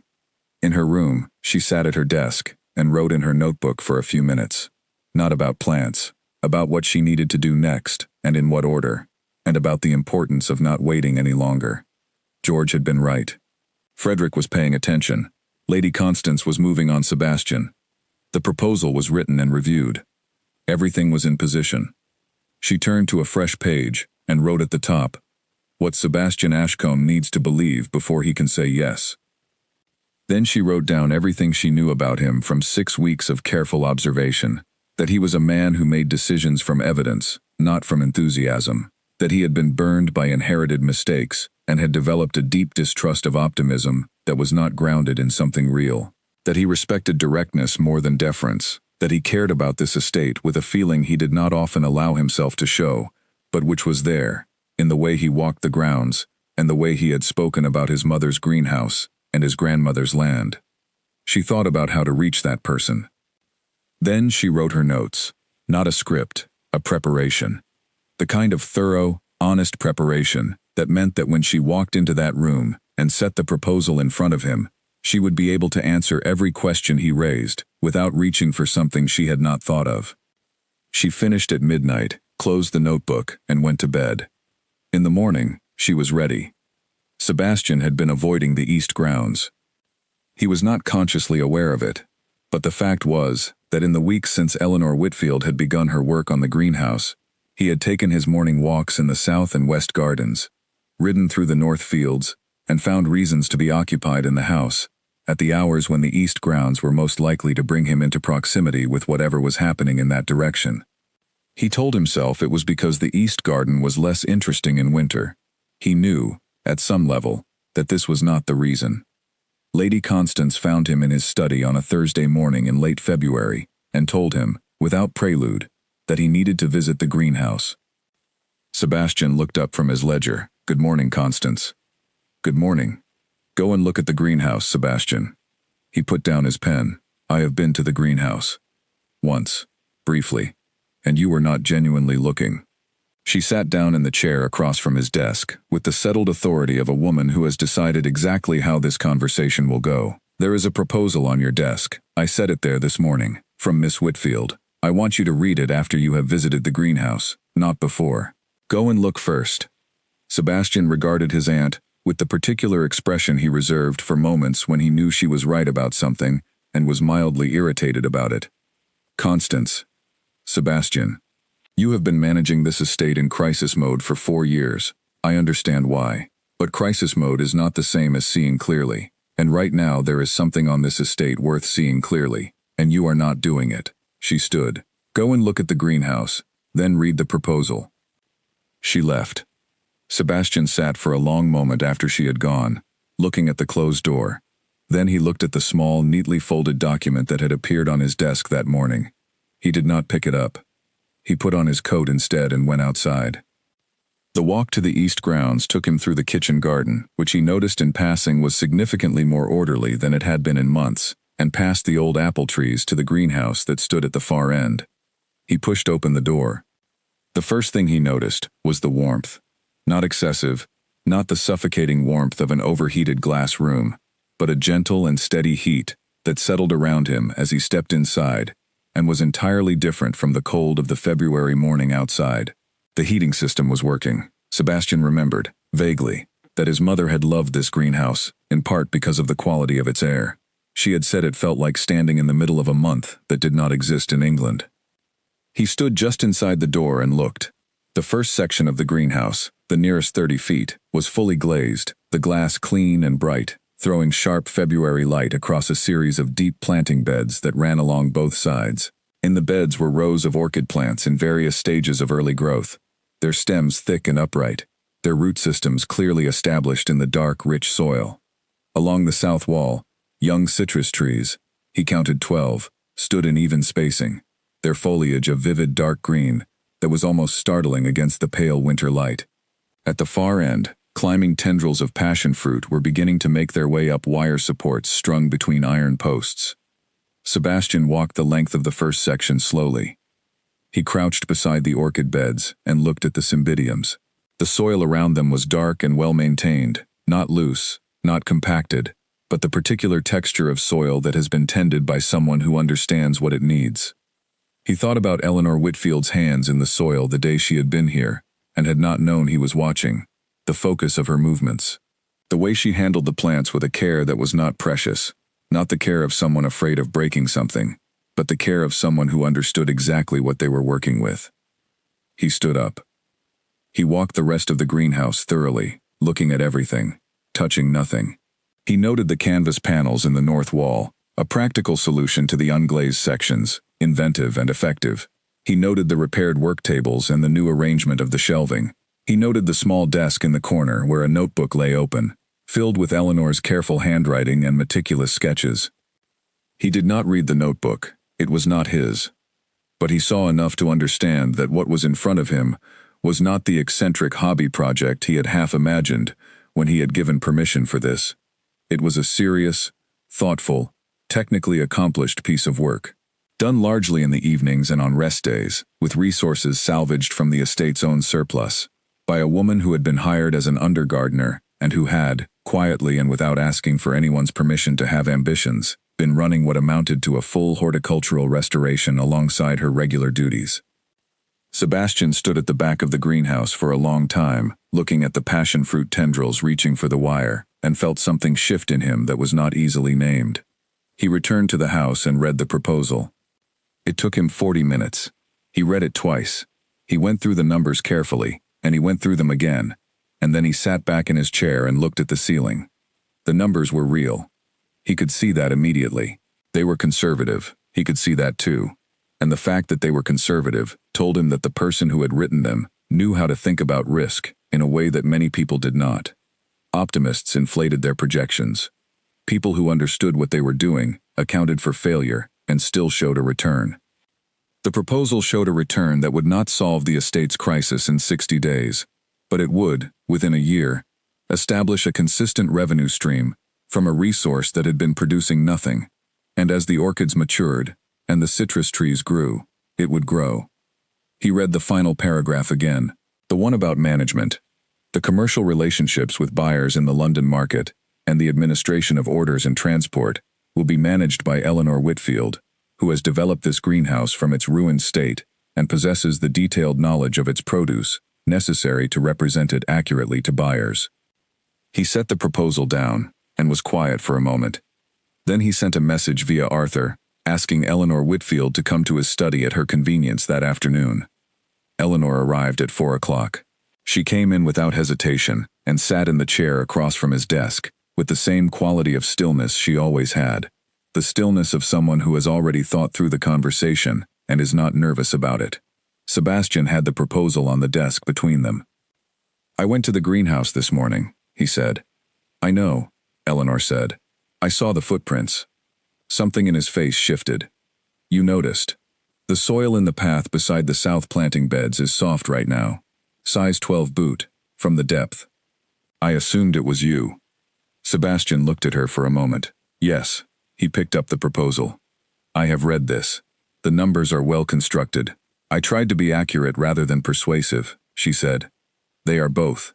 He put the proposal back down. "I have a question." "One question?" "Several. But I will begin with the most important one." He looked at her directly. "Why did you do this?" Eleanor held his gaze. "I saw something that was worth saving." "That is not a complete answer." She was quiet for a moment. "My father spent his life making things grow in conditions that should not have supported growth. He died before he could see most of what he planted come to maturity. I intend to finish what he started, in whatever place and form that is available to me." She paused. This greenhouse was available. Sebastian was quiet. "And," Eleanor continued, "this estate is in trouble. I could see that from the day I arrived. I am not in a position to solve its financial problems by any ordinary means. But this," she gestured toward the east grounds without looking away from him, "this I can do." Sebastian looked at her for a long time. "I will fund the expansion," he said at last. "The additional glass and the pipe repairs. Not the additional worker yet. That is a future decision. Everything else, yes. Thank you, Your Grace. There are conditions. I expected them. You report to me directly, not through Arthur, not through Frederick. If there are decisions to make about the greenhouse operation, I want to be consulted." Eleanor nodded. "And the London market contacts. Before you meet with any buyers, I want to see your preparation, not because I doubt you, but because I have learned, at significant cost, what happens when people represent this estate without adequate understanding of its position." Eleanor understood immediately what he meant. And the care with which he had phrased it, not an accusation of her, but a caution shaped by his own experience. "I understand completely," she said. "I will not meet with anyone before we have reviewed the approach together." Sebastian picked up the proposal. "The orchids will be ready to yield in roughly how long?" "The first blooms, 6 to 8 weeks. They will not be at full yield capacity until the second season, but the first season's output will still be meaningful." "And the lemons?" "First fruiting in late summer. The trees are young but healthy. If everything continues as it is, we will have a full autumn harvest." Sebastian nodded slowly. He was looking at the proposal, but Eleanor had the sense he was not reading it anymore. He was thinking. "My mother," he said, without looking up, "used to say that the greenhouse was the most honest part of the estate, that everything else could be performed, managed, made to look a certain way. But the greenhouse either grew, or it did not. You could not pretend about it." Eleanor waited. Sebastian looked up. "I am beginning to understand what she meant." He held out his hand. Eleanor reached across the desk and shook it. The handshake was brief and firm, and when it was over, something in the air between them was different. Not reduced, but changed. Something that had been potential was now actual. The shape of their working arrangement had been set, and it was a real one. Eleanor gathered herself, stood, and thanked him, and left the room. In the hallway, she allowed herself, for exactly 3 seconds, to close her eyes and breathe. Then she went back to the greenhouse to check on the orchids. She arrived to find that the second variety of Cymbidium had put out a growth node, a small, precise knot of new tissue at the base of the nearest stem that told her the root system had moved from establishment into active growth. She crouched beside it and looked at it in the fading light. She thought about what Sebastian had said, about his mother, about the greenhouse being honest, about the way he had said it, quietly, without sentimentality, as though he were stating a fact he had been carrying for a long time, and had finally found the right moment to set down. Eleanor had told him, more directly than she had told anyone, why she was here, what she was doing, and what it was for. She had not planned to say as much as she had, but he had asked a real question and deserved a real answer. She thought that perhaps Sebastian Ashcombe was a more perceptive man than he appeared to be in the careful, defended version of himself that he presented to most people. She pressed her hand into the soil beside the orchid root node, feeling its warmth. Outside, the evening was cold and deep blue, and the windows of the main house were lit, and somewhere in the kitchen, Margaret was making supper, and somewhere in the library, George was reading, and the estate that had looked so close to giving up on the morning Eleanor had arrived was still standing, still fighting, in its quiet way. She wrote her notes for the evening, locked the greenhouse, and went in. The storm arrived in March, 3 days after Eleanor had returned from a preparatory meeting with a supplier contact in the nearby market town, and it arrived with the kind of purpose that storms have when they have been building for some time and have finally lost patience with restraint. It began as rain, cold and steady, coming in from the southwest, and by 10 o'clock in the evening, it had become something considerably more serious. The wind picked up in short, powerful gusts that bent the trees in the kitchen garden and sent a ceramic pot from the window ledge of Margaret's pantry crashing down into the courtyard below. The temperature dropped sharply, and by midnight, what had been rain had become a mix of rain and sleet that came sideways and hit every surface like a fistful of small, cold stones. Eleanor woke at 1 in the morning to the sound of something she should not have been able to hear from her room, the greenhouse. The sound was hard to describe to someone who had not worked closely with glass and iron, a low, strained sound, like an instrument being pushed past the pitch it was designed to reach. She was out of bed before she had fully formed the thought of why, dressed in her heaviest coat and her boots before she had finished waking up, and out of the house and into the storm before the clock in the hallway had struck the quarter. The force of the wind hit her as soon as she left the shelter of the east wing wall. She leaned into it and kept moving. She reached the greenhouse and pushed the door open. Inside, the sound was worse. 3 of the newly replaced panes in the north-facing section of the roof had cracked under the combined force of the wind and the sudden cold, and one of them had given way entirely, sending a fracture of cold air driving into the greenhouse, along with a thin, driving thread of sleet. The canvas panels on the north wall were bowing in and out with each gust, straining against their iron pin moorings. Eleanor did not stop to assess damage. She went straight to the most critical point first: the orchid beds. Orchids could not tolerate sudden cold, and a broken roof panel over an orchid bed at midnight in March was precisely the kind of event that could undo weeks of careful work. She moved the 3 nearest orchid plants, the ones in the direct line of the cold air coming through the broken pane, to the south section of the greenhouse, away from the breach, working quickly and carefully in the lantern light. Then she found the emergency canvas she kept folded beneath the south work table, for exactly this kind of situation, stretched it across the gap in the roof frame as best she could from the top of a stepladder, and secured it with every pin she could reach. It was not perfect. It was not even close to perfect, but it reduced the cold air intrusion enough to matter.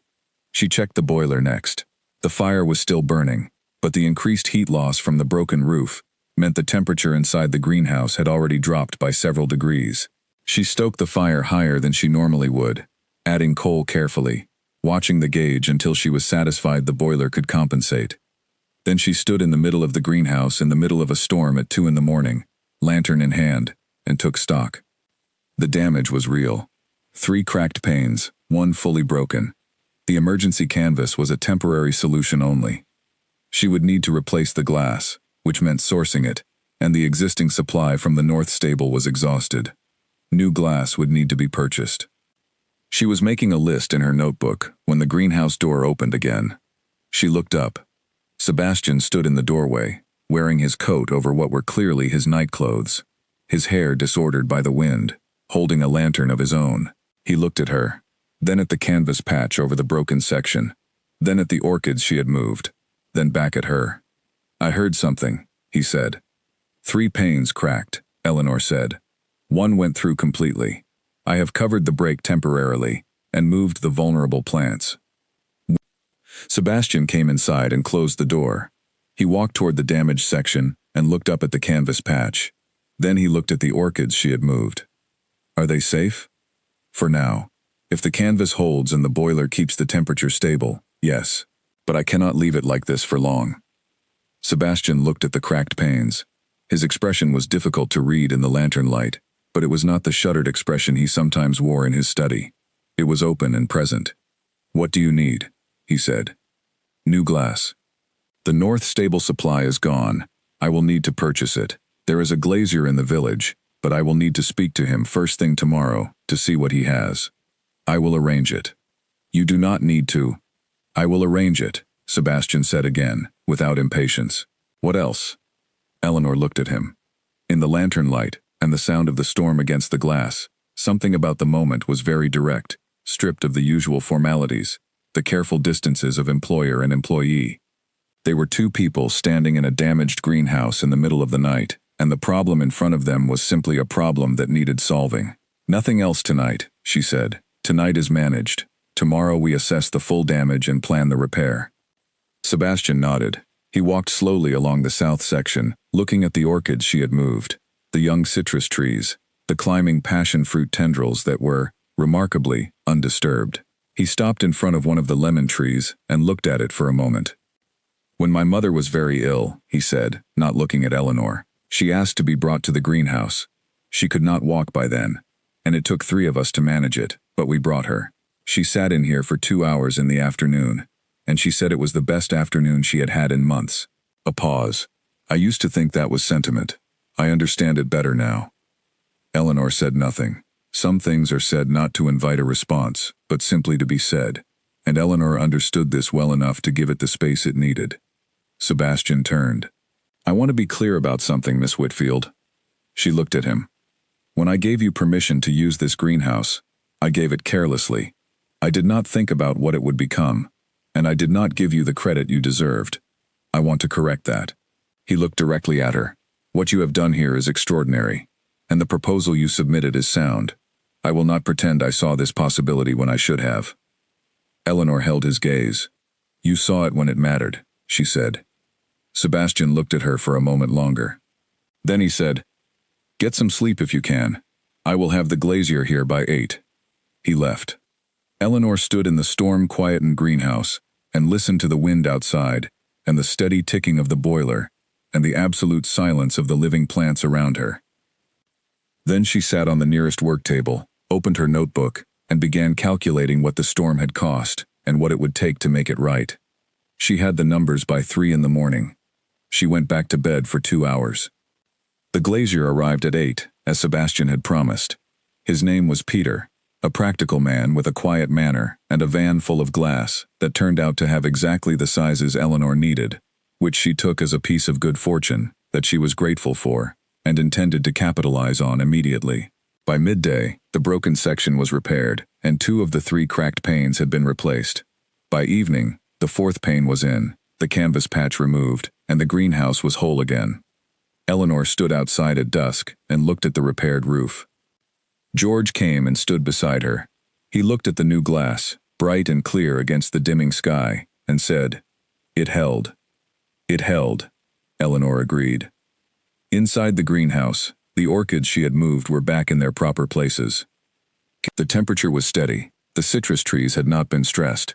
The passion fruit tendrils were still climbing their wires, uninterrupted. But the storm had done one thing that the repair could not undo. It had used up the remaining buffer in the greenhouse's emergency budget. Sebastian had funded the glazier promptly and without complaint. But the overall estate finances were, Arthur had quietly told Eleanor the previous week, in a more precarious position than they had been even 2 months ago. A second creditor had written. And whatever had been discussed in Sebastian's closed-door meetings with Frederick had left Sebastian looking more drawn than usual the following morning. Eleanor understood what this meant. The greenhouse's timetable, which had already been demanding, needed to be accelerated. The first orchid blooms were 4 weeks away, perhaps 5. The London buyers needed to be secured before the first yield was ready, not after. She went to Sebastian's study that evening. She knocked. He answered immediately, which told her he had not yet gone to bed despite the hour. "I need to move the London timeline forward," she said, standing in the doorway. Sebastian, at his desk with a lamp burning and papers spread around him, looked up. "How far forward?" "I want to travel to London within the fortnight. The orchids will be approaching first bloom within 4 to 6 weeks. I want buyers committed before they open, not scrambling to sell them after." Sebastian studied her. "You are sure the orchids will be ready?" "I am certain of it." He was quiet for a moment. The lamp on his desk threw warm shadows across the ceiling. "I will arrange travel funds," he said. "There is another matter," Eleanor said. She came in properly and stood in front of his desk. "Frederick Gale has been paying attention to the greenhouse project. He has made 2 comments to me in the past week that were not hostile but were," she paused, choosing words carefully, "designed to test whether I was confident about it." Sebastian looked at her steadily. "What did he say?" "He questioned whether the kitchen garden was suffering because of my time in the greenhouse. It is not. And he mentioned, in passing, that he had heard the London orchid market was quite volatile, which is true in general, but not in the particular segment I am targeting." Sebastian was quiet.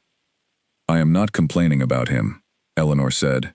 "I am informing you, because you asked to be consulted on decisions about the greenhouse, and I consider information that might affect this project to fall within that agreement." Sebastian looked at her for a long moment. In his expression was something Eleanor had not seen there before, a kind of recognition that was also, perhaps, a reassessment. "You are not asking me to do anything about it," he said. "No, I am simply making sure you are informed." Another pause. "That is the right approach." "I know," Eleanor said. He almost smiled. It was there for just a fraction of a second before he controlled it. "How long will you be in London?" 2 days. Perhaps 3 if the meetings require it. "Take Clara," he said. Eleanor looked at him. "Why?" "Because London is not Devon, and you should not go alone. Not because I doubt your competence. I think we have established that your competence is not in question, but because having a companion is simply sensible." Eleanor considered this. It was practical advice, not something that could be mistaken for condescension. She recognized the difference. "Clara will need to agree to come," she said. "Ask her," Sebastian said. "I expect she will say yes immediately." He was right.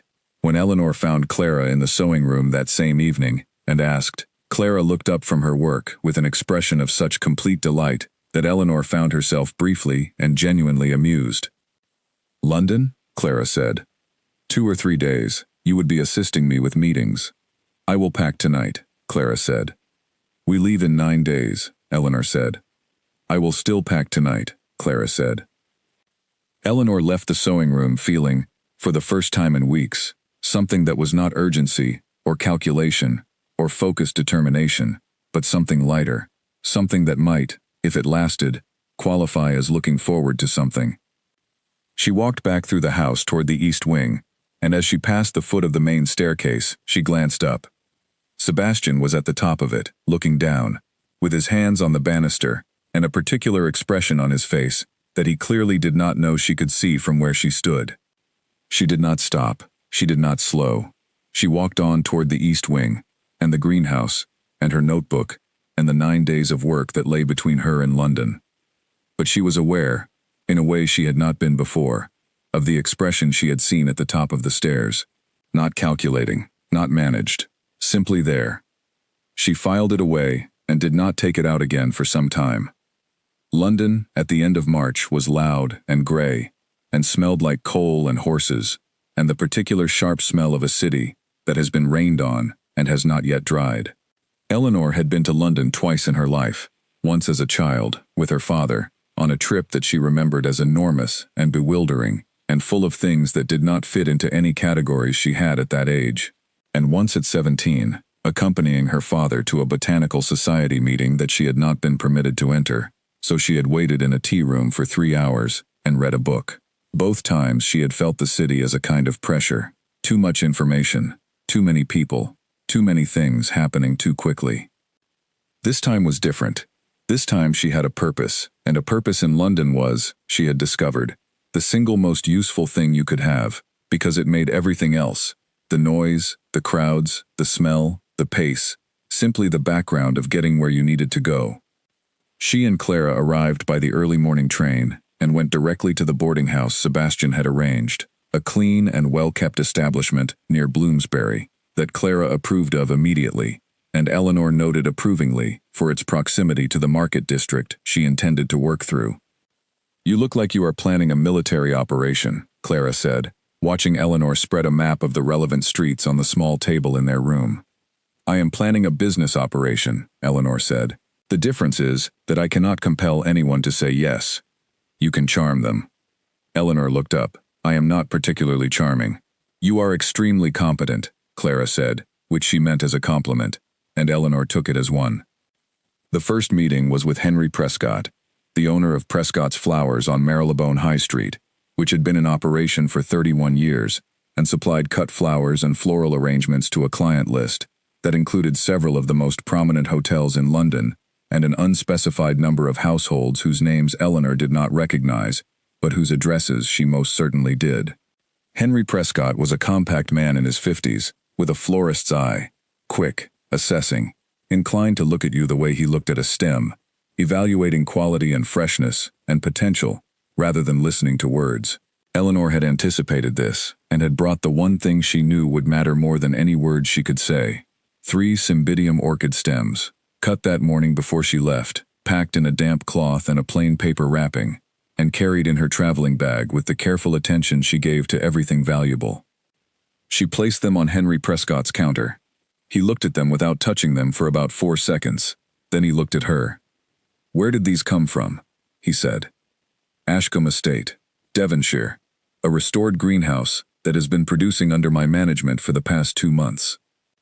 He picked up one of the stems carefully, holding it at the base, and lifted it to the light. The blooms, 7 on this stem, each one a deep, layered cream with a faintly reddish center, were in the condition Eleanor had known they would be when she cut them. Long stems, strong necks, blooms that had opened evenly. Henry Prescott put the stem down. He looked at Eleanor. What is your yield capacity? At full production in the second season, approximately 300 stems per week from the current planting, potentially higher as the beds mature. Varieties?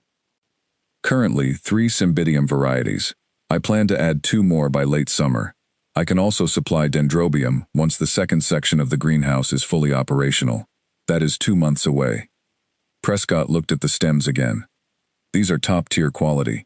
I do not say that easily. I know, Eleanor said. He looked up at her with a slight expression of surprise at her directness, and then something in his face settled into something closer to respect. What are you asking? Per stem. Eleanor named her price. It was at the lower end of what the market was bearing for this quality, and she had done that deliberately, not to undervalue herself, but to secure a committed relationship over a long-term arrangement rather than a higher price on a single sale. Prescott looked at his counter. Standing order, seasonal priority? That is what I am proposing, yes, with a formal agreement, reviewed annually. Prescott was quiet for a moment. I will want to visit the greenhouse before I sign a standing order. Of course, Eleanor said. I would expect nothing less. I can arrange a visit within the month, after the spring yield is in full production. Prescott held out his hand. I am prepared to agree in principle, pending the visit. Eleanor shook his hand firmly. I appreciate your time, Mr. Prescott. The second meeting was with the purchasing manager of the Cavendish Hotel on Parliament Square, a man named George Hartley, who met Eleanor in the hotel's service offices with the efficient distraction of someone who has 40 appointments on the same day.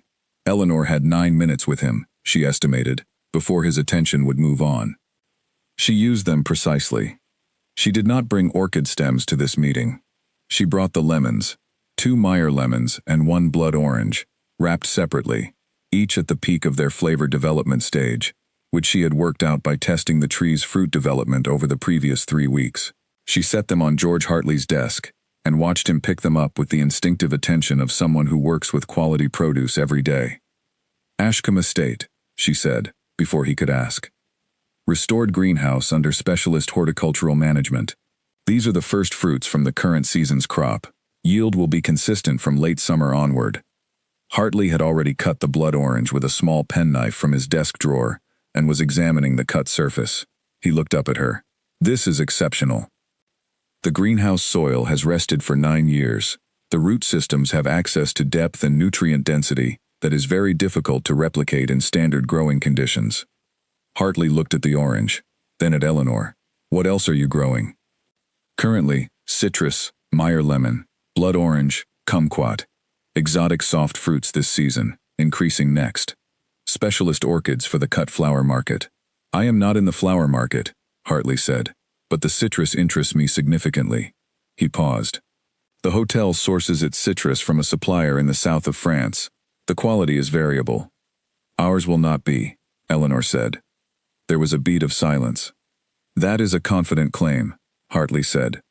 It is an accurate one, Eleanor said. I can document the growing conditions, the soil composition, the variety selection, and the management approach in as much detail as you require. Quality is not a matter of chance in what we are doing. It is the result of specific, deliberate decisions made at every stage. Hartley looked at her for a long moment, then he said, Send me a formal proposal. Full yield details, pricing, delivery arrangements. I will review it within the week. I will have it with you by Friday, Eleanor said. She stood, thanked him, and left. In the street outside the Cavendish Hotel, Clara fell into step beside her. Well, Clara said. Prescott is in principle. Hartley wants a proposal by Friday. Clara looked at her sideways. You are not excited. I am working, Eleanor said. I will be excited when there is paper with signatures on it. You are the most unsentimental person I have ever met, Clara said. I am focused, Eleanor said. It looks similar, but it is not the same thing. They had 2 more meetings that afternoon. A private household supplier who wanted seasonal cut flowers for an aristocratic family's London residence. A standing order that was small but reliable, and Eleanor agreed to it, because it was the kind of buyer who would talk to other buyers if the product was right, and a specialist botanicals trader in Covent Garden named Edmund Rice, who was immediately interesting to Eleanor, because he dealt in cut botanical specimens for scientific study, and was willing to purchase unusual orchid varieties, at prices significantly above the general market. This last meeting lasted 40 minutes, which was far longer than Eleanor had planned, because Edmund Rice knew what he was looking at, and the conversation expanded naturally to cover botanical growing methods, soil science, the specific conditions that produced certain growth characteristics in Cymbidium versus other orchid genera, and eventually, somehow, to Eleanor's father. She had not meant to bring up her father. She had told herself, on the train down, that she would not mention him. His name was still associated with the scandal, still a complicated thing to say in certain rooms. But Edmund Rice had mentioned, in the natural flow of the conversation, a paper on Cymbidium root behavior that he had read some years ago and found impressive. He said the author's name.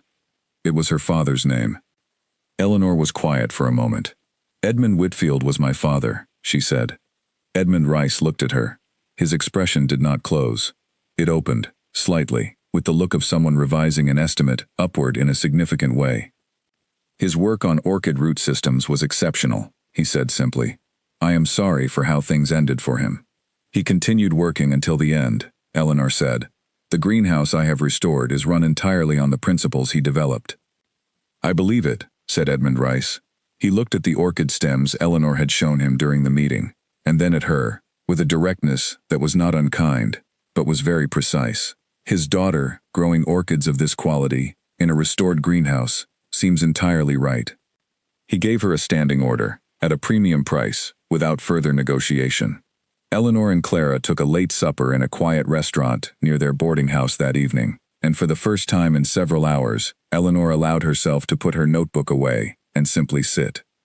Clara looked at her across the table. Tell me how you are feeling. Eleanor thought about it honestly.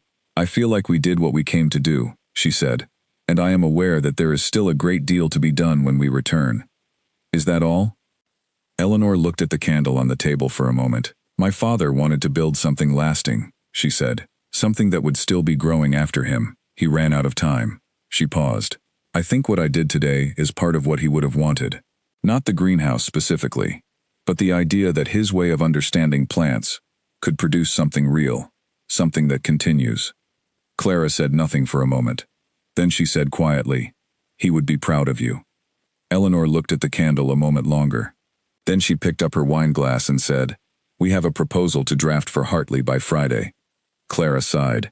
Yes, of course we do. But she was smiling, and so, very briefly, was Eleanor. They returned to Ashcombe 2 days later, on the morning train.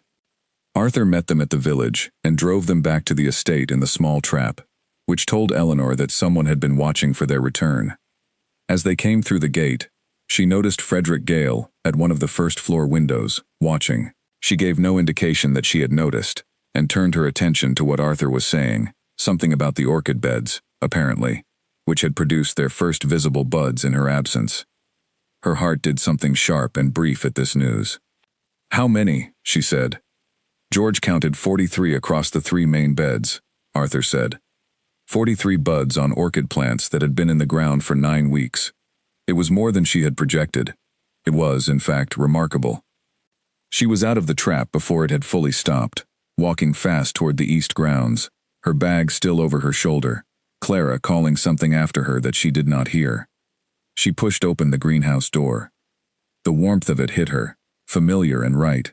She walked directly to the orchid beds and crouched beside the nearest one. The buds were there, small, tight, perfectly formed at the tips of strong stems. She confirmed 43 across the beds quickly, and several more that were just beginning to show. The first blooms would open within 2 weeks, perhaps 10 days. Eleanor pressed her hand into the soil beside the nearest plant, feeling its temperature and moisture exactly right, and something in her chest settled into a deep and quiet stillness. Behind her, the greenhouse door opened. She turned, expecting George. It was Sebastian. He came in and walked toward her without speaking, looking at the orchid buds.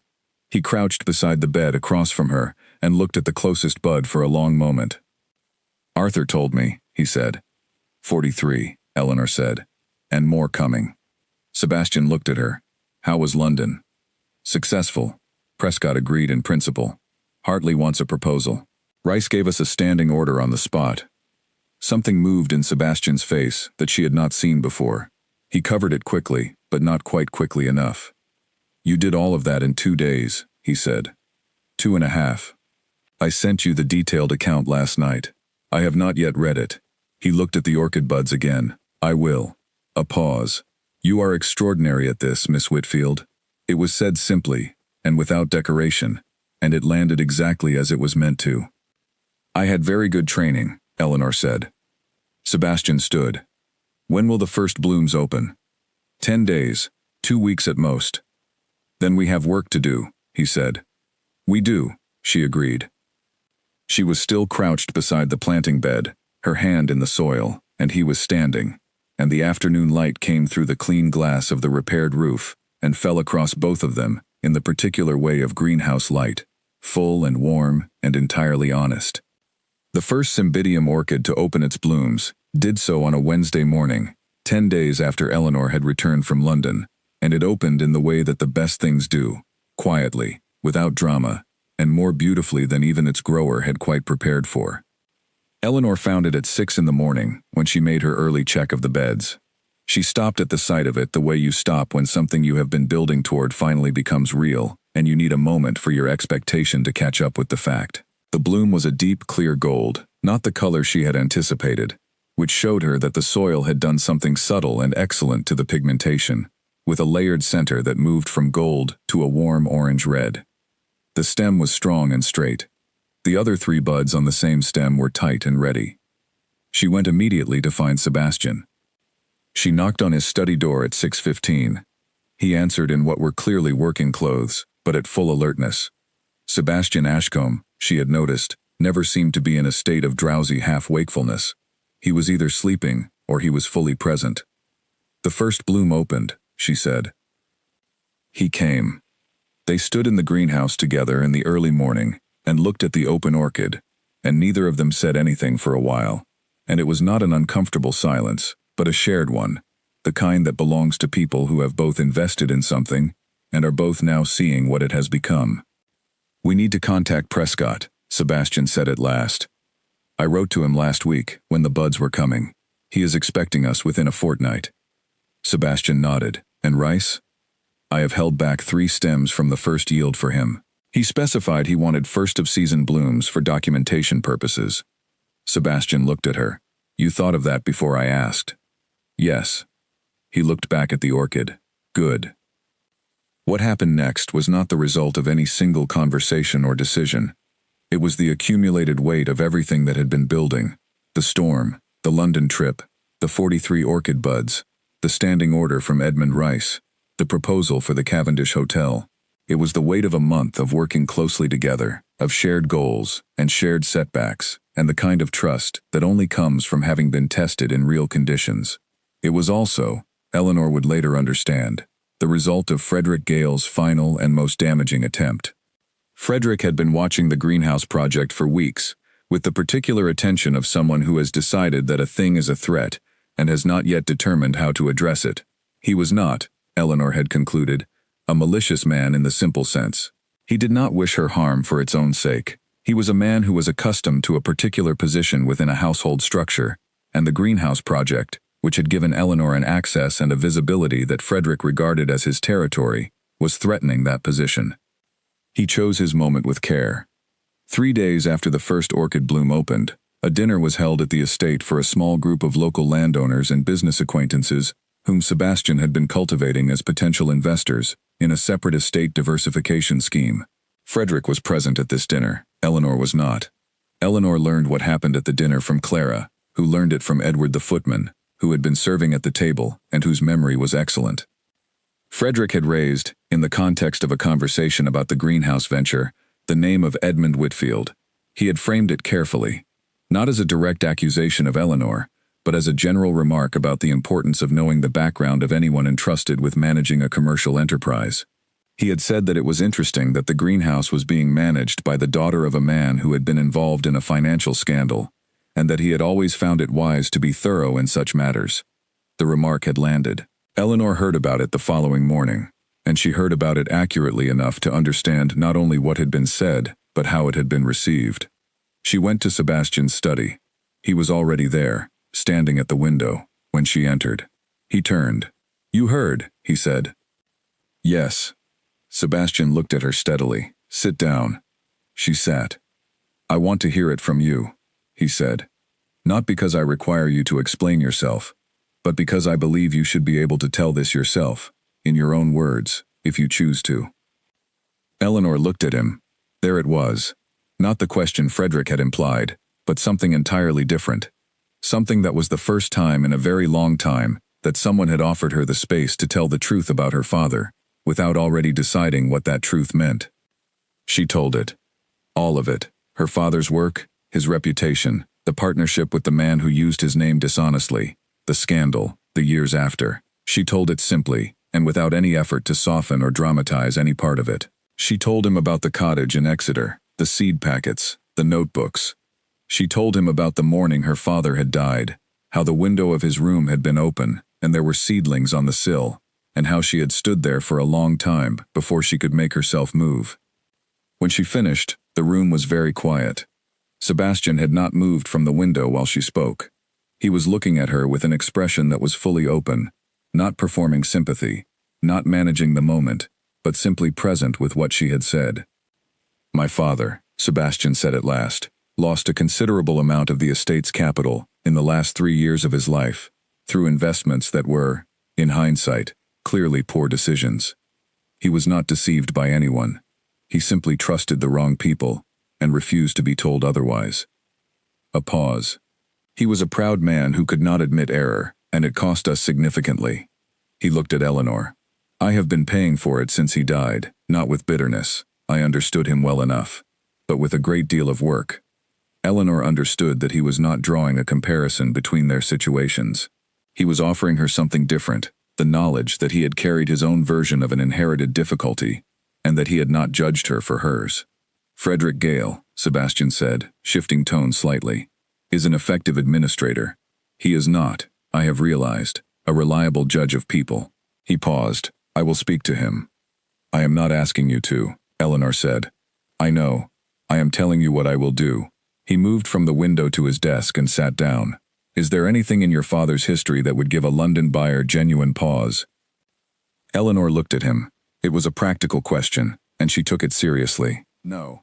His science was never in question, only his business judgment, and that belongs to him alone. What I am selling is the greenhouse's output, not my family name. Sebastian nodded. Then Frederick's remarks changed nothing. They may have created doubt in the minds of your dinner guests. They may have. Sebastian looked at her steadily. I will address that also.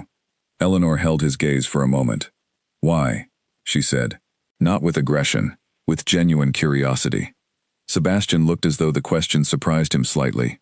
Because it is the right thing to do, he said. And because what you have built in that greenhouse is not tainted by anything Frederick said or anything your father did. It is its own thing. It deserves to be seen as its own thing. Eleanor looked at him for a long moment. The morning light came through the window and lay across the floor between them, in a long, pale rectangle. Thank you, she said. You do not need to thank me for accuracy, Sebastian said. She almost smiled.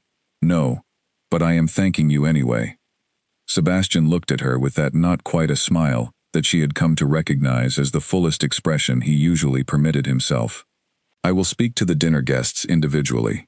Arthur has their contact details. I intend to be direct. I will explain the greenhouse project and its results, and I will make clear that Miss Whitfield's management of it is the reason for those results. That may raise questions about my formal position on the estate, Eleanor said carefully. Yes, Sebastian said. I expect it will. He paused. And I intend to answer those questions directly as well. Eleanor looked at him. I have been thinking, Sebastian said, about the formal arrangement of this project. You are currently employed as an undergardener, which is a description that does not begin to capture what you are actually doing. I would like to correct that. Eleanor was very still. I want to give you a formal role as the greenhouse estate manager, a title that reflects what you are actually doing, with a salary adjustment to match. The commercial dealings, the supplier relationships, the production decisions, all formally under your authority, reported to me directly. He paused. I should have done this sooner. I recognize that. Eleanor looked at her hands for a moment. Then she looked at Sebastian. I accept, she said. Good. Sebastian picked up a pen. I will have Arthur draw up the formal documentation today. There is one more thing, Eleanor said. He looked up. Frederick's position in this household is your decision entirely, but I want to be clear that I hold no personal difficulty with him. He is doing what cautious people do when they feel their position is uncertain. I would simply ask that whatever you say to him, you say it with that in mind. Sebastian looked at her for a long moment. You are a more generous person than he deserves. Possibly, Eleanor said. But generosity is good policy when you are about to be in a position of some visibility on an estate. It is better not to have enemies you made carelessly. Sebastian held her gaze.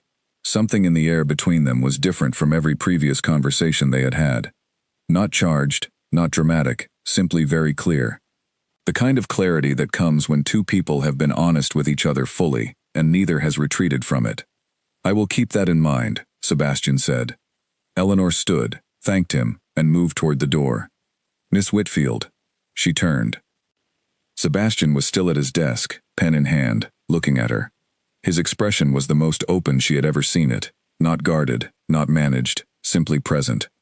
"The greenhouse visit with Prescott," he said. "I would like to attend." Eleanor looked at him. "You want to be there?" "I want to see what you have built, properly, with someone who understands what they are looking at." A pause. "And I want to be part of what comes next." Eleanor held the look for a moment. Then she said, "I will arrange it." She went out. In the corridor, she walked steadily, breathing evenly, all the way to the east grounds, and when she reached the greenhouse, she went directly to the orchid beds and stood among them, and felt the warmth of the boiler, and the clean light from the repaired glass roof, and the particular peace of a place that is full of living things that are growing. She stayed there until she was fully herself again. Then she went to her desk, opened her notebook, and began drafting the schedule for Henry Prescott's visit. She wrote for a long time.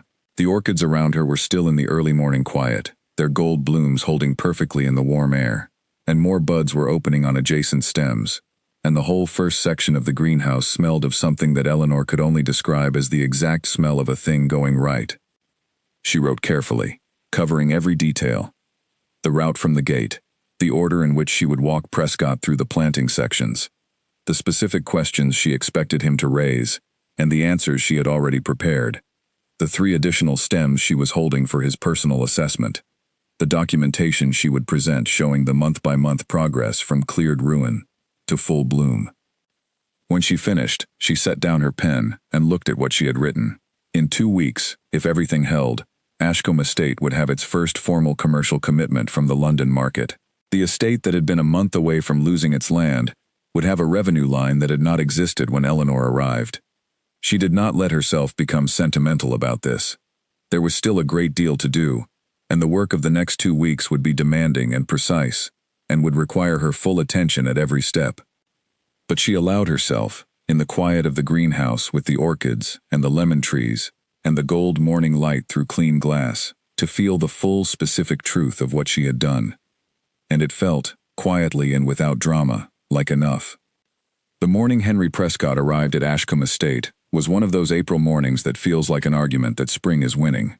The light was clear and had warmth in it for the first time in months, and the kitchen garden was green with early growth, and the apple trees in the east grounds had budded white and were beginning to open in small, precise explosions along every branch. Eleanor met Prescott at the gate herself. He arrived in a well-kept carriage, with a younger man she recognized as his assistant from the Marylebone shop, and he stepped down with the look of a man who has seen a great many things and is not easily impressed, but is willing to be. She walked him through the estate grounds first, deliberately, before taking him to the greenhouse. She wanted him to understand the context, to see the scale of the working estate, the kitchen garden, the orchards, so that when they reached the greenhouse, it stood within something complete, rather than as an isolated curiosity. Sebastian walked with them. This had been a decision Eleanor and Sebastian had discussed the previous evening. Sitting on opposite sides of the small table in Eleanor's greenhouse office, going over the visit plan with the same practical attention they brought to everything they planned together now. She had said she thought his presence would be useful, not as a figurehead, but as someone who could speak to the investment and commitment of the estate, at a level that Eleanor's direct operational role did not cover. Sebastian had agreed, and had listened to Eleanor's briefing on exactly which aspects of the greenhouse operation she intended to lead the discussion on, and which she would want him to support. Frederick Gale was not present. Sebastian had spoken with him in the week after the dinner, and Frederick had left Ashcombe Estate 6 days later by mutual agreement, to take a position in London that had become available. Eleanor had been told this by Arthur, who relayed it with the careful neutrality of a man who considered it a satisfactory resolution.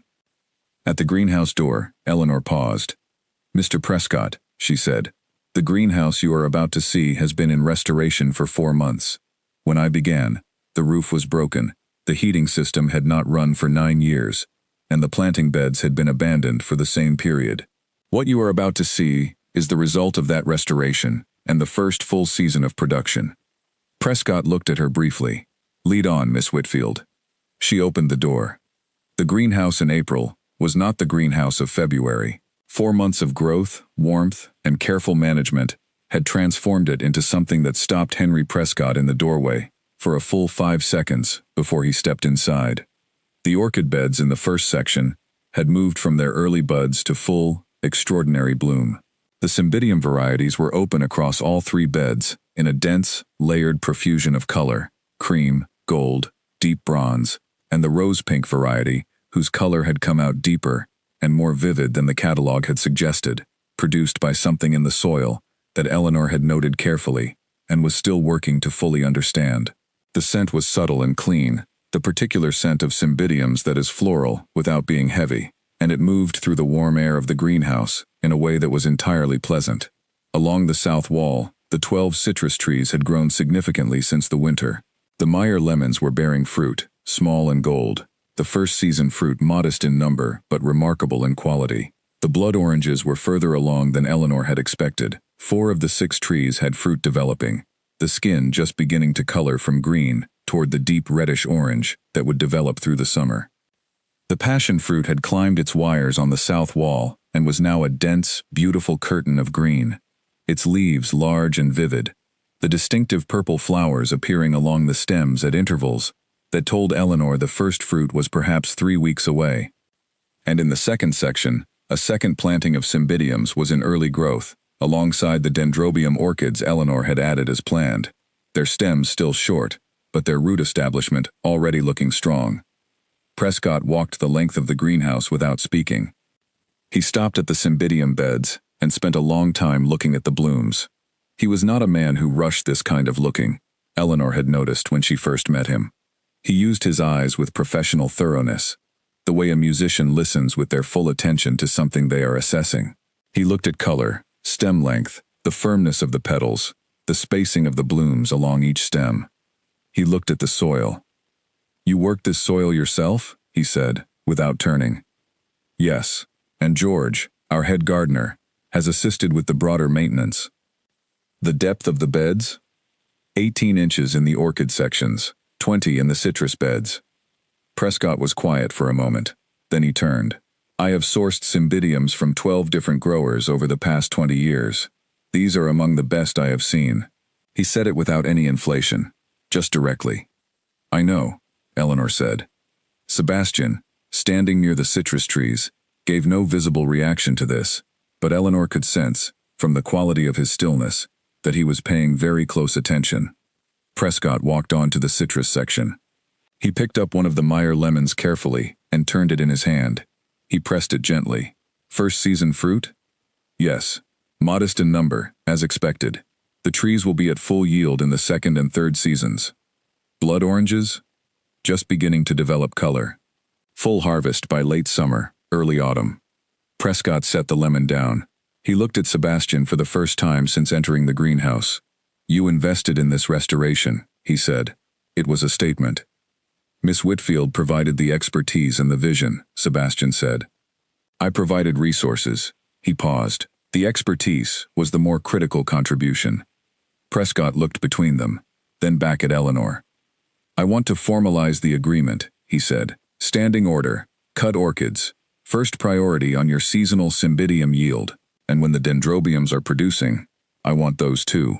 He named a price for the standing arrangement that was 10% above what Eleanor had quoted him in London.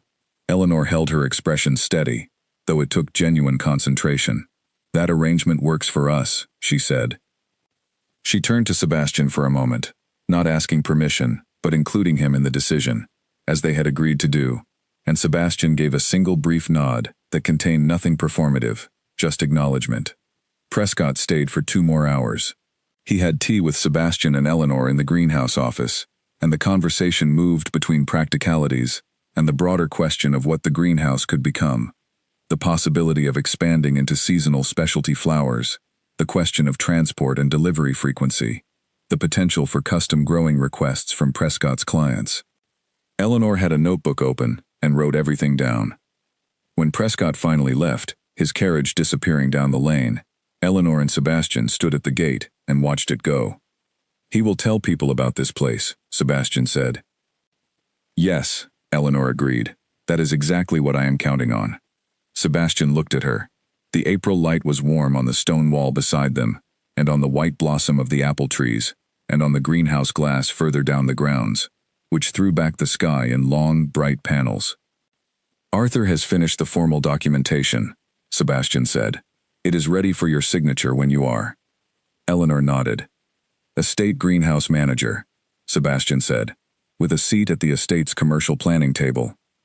"It is not a title the estate has ever had before. It is the title the estate needs now," Eleanor said. Sebastian was quiet for a moment. The creditor situation. He looked out at the eastern fields, just visible beyond the orchard. "I met with Harwick and Sons last week. With the greenhouse revenue projections formally documented, with Prescott's commitment and Rice's standing order as evidence, they have agreed to extend the payment terms. It does not solve everything, but it changes the immediate situation significantly." Eleanor looked at him. "How significantly?" "The eastern farmland is safe," Sebastian said. "For now, and with continued work, beyond now." Eleanor understood what that meant, not just financially, though it meant that too, but personally. The land his grandmother had negotiated into the estate's holdings. The land Sebastian had never spoken of directly, but which Eleanor had understood, from the particular care with which he avoided the subject, was the piece of Ashcombe he could least afford to lose. She did not make much of this. He would not want her to. "Good," she said simply. They walked back toward the estate together, and by an unspoken agreement, they went to the greenhouse rather than the house. Eleanor went to the orchid beds and made her usual morning assessment, checking stems, examining new bud development, pressing her hand briefly into the soil. Sebastian walked the perimeter of the space, as he had taken to doing on his visits, looking at everything with the focused attention of someone who has decided to genuinely understand a thing rather than merely observe it. George appeared in the doorway. He looked between them with his customary unhurried regard and said, "Prescott seemed satisfied." "He was," Eleanor said. George nodded once. "I will be in the kitchen garden if you need me." He left. Hartley's response to Eleanor's formal proposal had come the previous Tuesday, and it had been unambiguously positive. The Cavendish Hotel was placing a seasonal standing order for citrus produce, renewable annually, with a first delivery scheduled for the autumn harvest. The price was good, and the volume commitment was sufficient to account for a meaningful portion of the greenhouse's projected citrus output. Edmund Rice had already received his first shipment of first-season Cymbidium stems, and had sent back a letter that was, for a man of academic tendency, remarkably warm, noting that the quality had exceeded his assessment in London, and requesting access to Eleanor's growing notes for a paper he was considering writing on soil recovery and orchid cultivation in restored greenhouse conditions. Eleanor had written back saying she would be glad to share her notes and was already preparing a documented account of the restoration and growing process that she intended to be as thorough as possible. The private household florist order was also active and had already produced 2 successful deliveries. The greenhouse, 4 months after Eleanor had stood in its ruined center and pressed her hands into 9-year rested soil, was a working commercial operation. Lady Constance came to the greenhouse that afternoon. She came the way she always came, directly, without announcement, with her walking stick and her winter sky eyes and her uncanny ability to arrive at the exact moment when an assessment was due. She walked the whole space in her thorough way, stopped at the orchid beds, looked at the lemon trees, examined the dendrobium section. Then she came back to where Eleanor and Sebastian were standing near the central work table, and she looked at both of them. "This is what I hoped," she said. "Not what I expected, what I hoped." Eleanor looked at her. "You hoped for this from the beginning?" "I hoped for this from the morning I came to this greenhouse and saw what you were doing with it," Lady Constance said. "I hoped that Sebastian would see it too, and that he would have the sense to understand what kind of person you are." She looked at her nephew. "He took longer than I would have liked, but he got there." Sebastian said, "Thank you for your confidence, Constance." "I am stating facts," Lady Constance said, "not giving confidence." She turned to Eleanor. I also want to say, Miss Whitfield, that your father's name is one I intend to mention to several people of my acquaintance who work in botanical circles. I know of at least 2 institutions whose attitudes toward his work were shaped more by the scandal than by the science. I believe that is worth addressing. Eleanor held very still. You do not have to do that, she said. I know I do not have to, Lady Constance said. I choose to. His science was sound, and his daughter has proved it in the best way possible. She paused. Good afternoon. She walked out. Eleanor looked at the door for a moment after it closed. Sebastian was looking at her. Are you all right? He said. Eleanor pressed her lips together briefly. Yes, she said. Then, because the moment required honesty, I will need a few minutes. Take them, Sebastian said. He went to the far end of the greenhouse and stood there, examining the passion fruit tendrils with a focused attention that was clearly giving her space, without making a performance of it. Eleanor stood among the orchid beds and breathed slowly. She thought about her father, about the seed packets on her desk and the notebook she had carried from Exeter, and the long, specific knowledge of growing things that he had given her so thoroughly that it had become part of how she understood the world. She thought about the cottage window and the seedlings on the sill. She let herself feel, for one quiet minute, the full weight of what had been done and what it had come from. Then she crossed to the central work table and opened her notebook. The second section, orchid beds need their first nutrient amendment this week, she said, without turning.